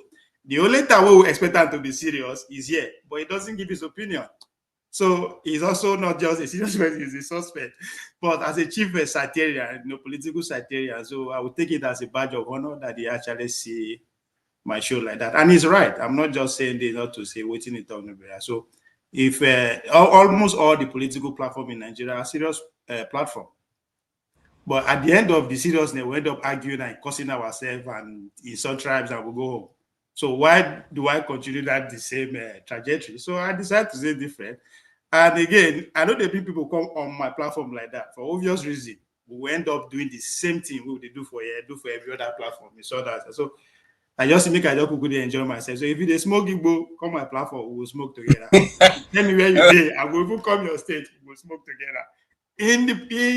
Why talking about the Nigerian story? Because it is a story, it's a continuous story. Those that came before us have written their story, they don't give us. It's upon us to continue it how we want or to stop them, right? That's why, again, story comes to play. Because story knows that a story is going to be left for him as soon as these entitled seniors go, either by politically or by nature. It is going to be upon them. So so from that angle now, they talk my own politics from. So come along, I'm a very unserious person, and that's a fact. But again, you have to be you have to play allegiance to the performing governor where they work for Gota. It's very, very important. So, and the reason is that to say Waka and Ibito to the intellectuals. So it is time for we the Agberos to take over power. We are entitled to it too. We are also a citizen. Okay, if our education no good, no be our fault. Now, that's the replication of the country. But we are the majority, and nobody can deny that. The times that we are being asked to vote against ourselves, telling us how to eat, how to cheat, who to marry, who to vote for us are over. Now, only one word with the year now, according to as our governor order us, go and get us 3.5 million votes. And now, yes, sir, we'll be mumu. Now, only go with the year. And we go bring them. And if at the end of the day we don't get 3.5 million, as far as Baba win, we are okay. So 3.5 million is the tax. Hopefully by next year we will take out to 5 million. People say, hey, don't people don't get 2 million voters. That's where we now change our education to common sense. At least we have a goal. What did we not goal? Now 1 million, I've been 500. We will get 3.5 million. And I'm shocked because Una tag us as illiterate. Una see the surprise if they call unreasonable numbers. Isn't that what people who are illiterate supposed to do? But it shows that we have a plan, and the plan is to win. Show me your plan. Now, plan and insult. No, they win anything. That's it. That is the logic Professor of Anambra used. He came out and act like a foolish man. Everybody begins to insult him, forgetting that the game is predicated on what? Popularity. The more you talk about person, the more people get to know about that person. And that's what it will take you years to convince person we hear about somebody, say this is who that person is not. So there's a logic. As I said, all of us trade common sense for education. We are so educated that we forget that power is get face, is raw. Now, how many people you can lead to the polling unit will give you your result. How many intellectuals we make use rig election for you? Now you go take win. Then only teach them for classroom. So again, it's a common sense. And if you believe in politics from that angle, come to my platform. Trust me, you will never Okay, be serious. thank you. You have taken 4 minutes, almost 5 to advertise your platform. Thank We you, don't hear thank you. you. I'll probably make sure you I'll go to Ngo. Please go ahead. Then I'll go to Anambra, then I'll go to Soli, then I'll come to Humble, who will be the final speaker. Go ahead, Ngo.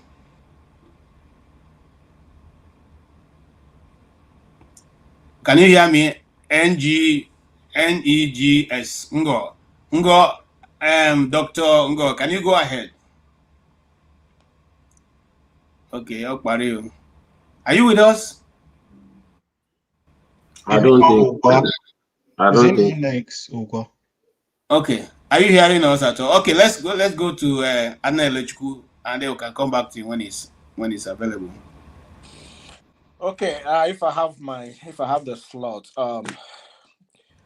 I want to appeal to all Nigerians, irrespective of where you are in the world, especially those of us who don't live in Nigeria.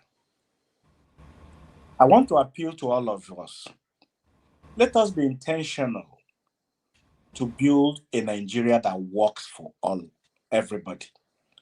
Let us be intentional to build a livable homeland for those who live in Nigeria and those who may wish to visit Nigeria.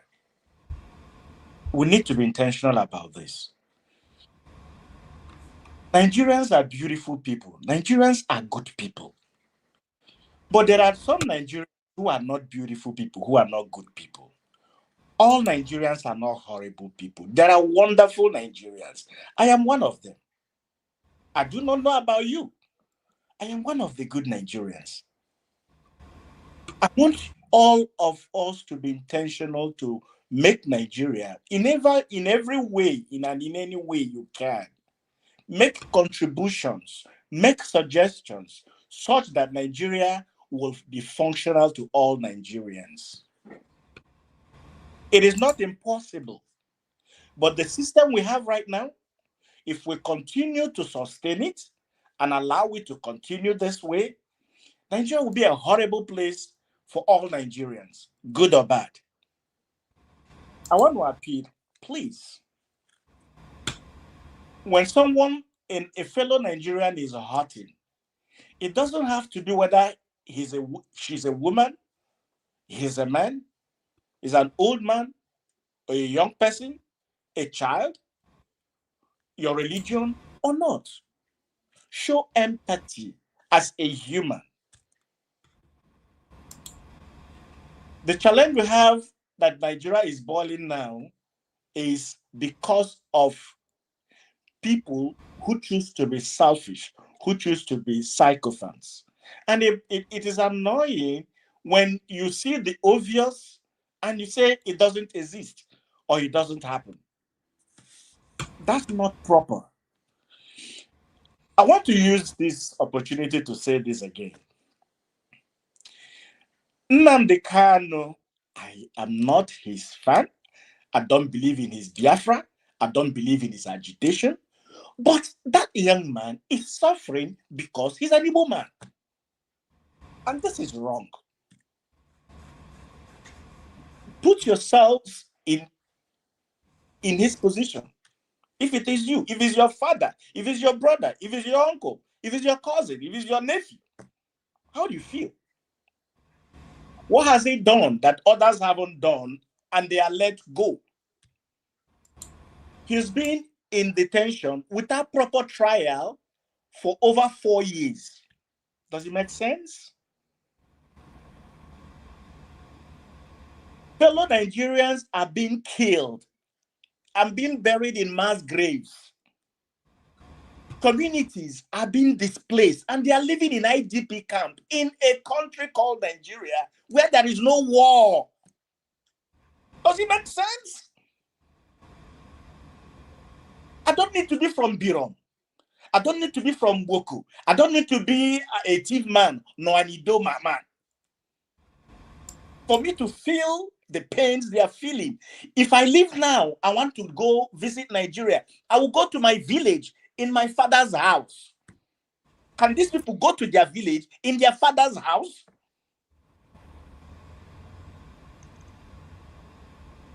Let's be human. That's my appeal to all Nigerians. This okay. All right, sir.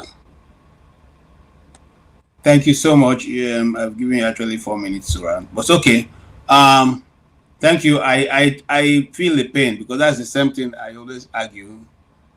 You don't have to be from that place for people to have their life. By the way, if you buy anybody, God will not take the person's life and out your own. So okay, this person was remaining 70 years for him to live. So now add 70 years to your own so that you become 140 before you. It doesn't happen. So it's a waste of effort. All right, go ahead. You are muted. Thank you. My contribution is going to be very quick. I just want to say that we are wasting time. People are dying. There's no need to waste. We've already established a case of genocide. What's the point? The other issue I want to raise is I think all Nigerian Christians and Southern Nigerian people are very stupid and foolish. This is the best time to negotiate a country. These people are all out for blood. I'm not saying that everybody, all Northern Nigerian Muslims are out there to kill Christians. They're not. But there is a clear, calculated attempt to kill, to subjugate, and to enslave the Nigerian Christian and make Nigeria an Islamic state. That evidence is very clear.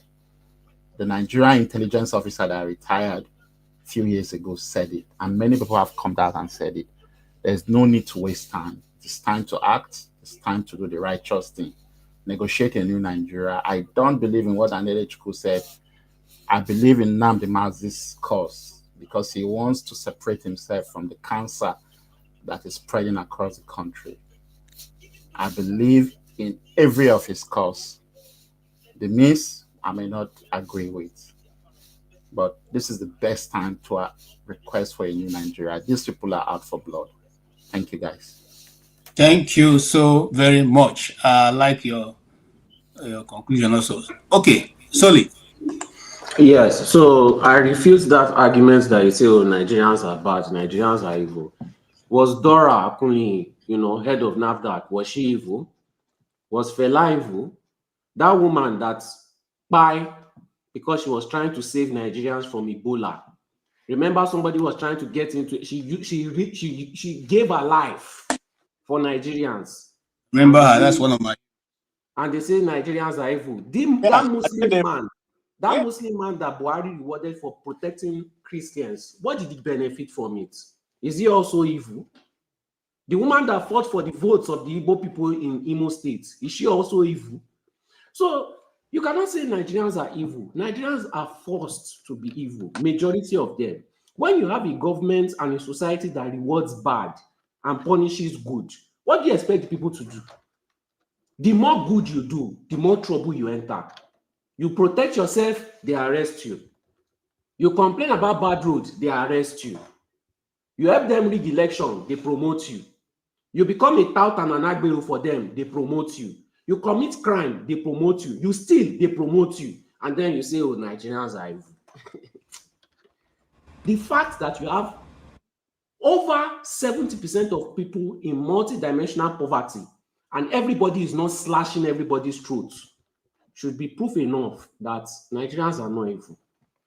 If they were evil, that country would have reduced from population of 250 million back down to 30 million in less than a year. So please, we should not be generalizing everything and be giving government excuse. You see, you guys have been bred, you've been programmed to subtly excuse the nonsense of government. I don't know if you notice that you do this or you don't notice it. When you make excuses, you see, government plays politics with the lives of Nigerians, but Nigerians have refused to play politics with the lives of government. Trump came, and some people are explaining how this is happening, how that. Now they are at risk. Even if you have to lie to get them out of there, because they have lied and they have destroyed lives, you will align with forces that are in your favor. But no, they want to be arguing semantics. The same way that they argue and argue and argue. You will see people in Lagos, their problem is Igbo people. The person that is stealing their state fund is not Igbo. The person that is stealing their local government fund is not Igbo. They will argue and waste time. Before you know it, everybody that wants to steal has stolen and they've gone and they cannot be left accountable again. Always giving your government excuse, always arguing semantics, always arguing things that don't really matter, instead of playing politics with the lives of your government. You keep on you keep on being the food. I mean, like Solly said, I can never be food. I can never ever be food. I would rather play politics with their life. You have advantage, you do not use it, you do not play politics with it. Now, those people are not trying to, but thank God, Nigerian government is so incompetent, we can count on their incompetence. They are still putting themselves inside more fire. They are doing protests, they are insulting. They literally, stupid people, literally took a caricature of Trump and now started putting it in protest. Good God. You are not dealing with a normal government. You are dealing with a white supremacist, religious, bigoted government. If you do not know, and one thing they hate the most are Muslims. They will look for any excuse to take your life. So I can't count on the competence of Nigerian citizens, but I can count on the incompetence of Nigerian governments. Hopefully, that is the last thing that that we have left. Okay. The old people, they don't want to go away. I like your conclusion, but I just have to cut in so that we can allow forefather to come in quickly. Okay, thank you so much. Stay humble. I'll give you 5 minutes because you are just going to make one comment, and after that, I will round up the show so that forefather can start. Forefather is starting just as soon as we finish because we're already running into his time. So as soon as we're out, he will take over. So you can also wait, and that also goes to the over 23 people that we have online. Please, if you do not mind, just pause right now and click the like button. The more likes we get, the more that it is given out so that other people can also join us when we're having this conversation. Remember, the reason why we're different from any other channel, because you are given the opportunity to say what is your mind, and that is your view. We acknowledge your view, we hold it supreme, because you have a right to have your view. Nobody should be able to take your view from you. So that's your right, that is your privilege. So when you come here, we really admire and appreciate you when you make your contribution. Go ahead, stay humble. Okay, thank you very much. Good evening, everyone. Yeah, I hope you didn't include me among the 300 and something people that will join for fathers, because I think you already know I don't join. Okay, I think he's going to click like for us. My history with him is well documented here. So, okay, no while. Yeah, I believe that forefathers and OVA are some of those spin doctors that are planted by the establishment to try and stand the truth on its head. Okay, forefather is here, so answer if he wants to, but I don't think it's necessary. So, all right, go ahead. So, so I've not really had the opportunity to talk about this development because I think last week I was attending a conference when I heard that Trump had declared Nigeria a country of particular concern, which didn't really come to me as a surprise because, yeah, for those that have been following, the trend for the past 2 to 3 years in world politics, would have seen this coming, yeah, especially with the second coming of Trump as president of America. That he would really shake things up.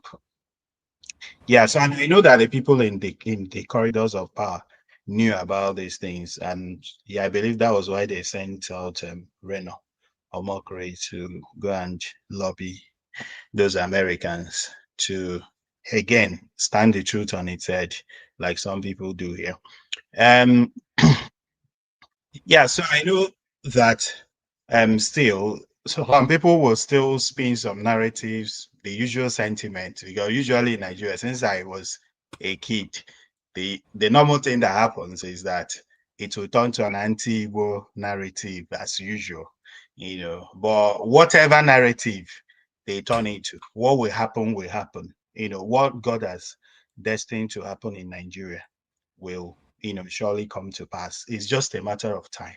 It will happen. We've been saying these things about Nigeria, how Nigeria is not viable. It's not going to, succeed, structurally. It's very defective, Yeah, so, and I don't even know why Dr. Damage is trying to introduce the Anambra elections to distract us. We know that there is no election, just the normal jamboree. Tomorrow, the UK, UN, European Union will congratulate Soludo, and, that's all. The normal things that they will say is that, yeah, there were a few hits there, here and there, but he was supposed to win, etc., and everybody, goes home.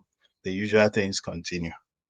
Yeah, so I know that there are some people also here because when I got the news last weekend when I was attending a conference, I had a conversation with one of the participants who was very quick to say that United States had come for our resources.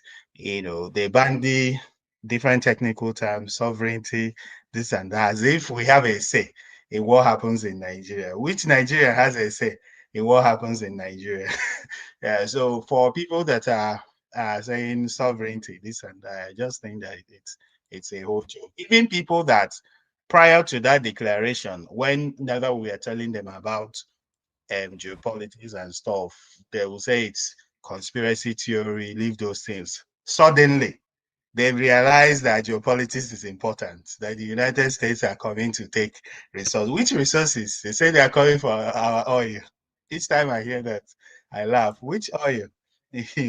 So is it the oil that they have used as collateral to collect billions of dollars of loans that they used to buy houses in the US, Canada, United Kingdom, and the rest? So, but my final message is this: that what will happen, really. No matter how people try to spin it, no matter the narrative people, vent, we'll just keep our fingers crossed, and God will rearrange things in Nigeria and resettle the Nigerians as He wishes. Thank you. Thank you so much. I appreciate your, you didn't even use the 5 minutes. Thank you. Yeah, forefather, you are taking over the next program, so I want to plead your indulgence not to say too much so that you can eventually be able to move on to the other program. I don't know, I want to thank all those who have given me suggestions, what I've tried all that you suggested for me to try and do so that the camera can come back, but it's not working. So once I go off now, I will go back and then check it. But right now, let's hear forefather, and then forefather can eventually, once I get off, I'll check it out. Thank you so much for all your suggestions. I see them and I try them out. Yeah, forefather, you are here now and you are having the next program. You have listened to all that have been said. What do you want to say before you move on to your next program? Thank you, KJ. You know, the suggestion that they gave that you should beg your son, I think that is at the top of the pile. I'm You not know, talking about that one. go and seek forgiveness. I've just asked for, I've just bought a laptop and said it doesn't play with my Okay. company any longer. So, yeah, that has been settled. For me, this is why I chose that username. My kind of default, if I want to start reasoning about what is good for us, especially when it comes to foreigners getting involved, I always try to think, okay, what would our forefathers think? How would they look at us today? You know, we used to respect our ancestors, don't we? And there's a reason for that, and there is a wisdom to it. Because if you cannot remember the kind of events your ancestors have gone through, you will be seeing some of the events we see today. Because you can't see clearly with a normal human eye. You have to try to see through the eyes of your ancestors, the thousands and millions of them that go back just 500 years. If you try to see through that, then you can understand what you are looking at now. It's a bit easier to see. And for me, when I see what is going on in Nigeria, no matter what pain I'm going through, there are so many reasons for people in the South to feel aggrieved. But I look at those things, I say, if I am so aggrieved, then I want something that is going to work for them. If it means working with my next door neighbor, be good with my next, I will do it. It's what it takes. Many Nigerians fail to recognize this part, and they allow their instincts to tell them, okay, anybody that just says they want to come and save us, let them come. For me, it's not even about resources. Let them keep whatever resources they want, and I think they will get any resources they want from Tinubu anyway. The key is, do they care that you develop? Do they want you to develop? That is the problem. I feel like the way they look at us is that if we develop, we are going to be too much of a problem. Just like China is a problem to them. They don't want two major problems on their hands. So they want to make sure we remain underdeveloped. And this is what they go to countries to do. People say they go to Afghanistan, they failed. I didn't think they failed in Afghanistan. They made sure they set Afghanistan backward. They didn't fail in Libya. They set Libya backward. They didn't fail in Iraq. They set Iraq backward. That is the purpose. I don't know why we can't see it. For me, I can see like as clear as day. And I think we listen too much to what they say more than what they've accomplished. What they've accomplished is to set people backwards. And they see Nigeria is about to start emerging again, whether it's through China or through them, or the fact that we are experiencing some period of growth. They don't like that, because they see that China could be our friend tomorrow, and tomorrow we can decide that we don't like them anymore. So they want to bring us back inside their cage. How can in any universe we'll give Trump the benefit of the doubt?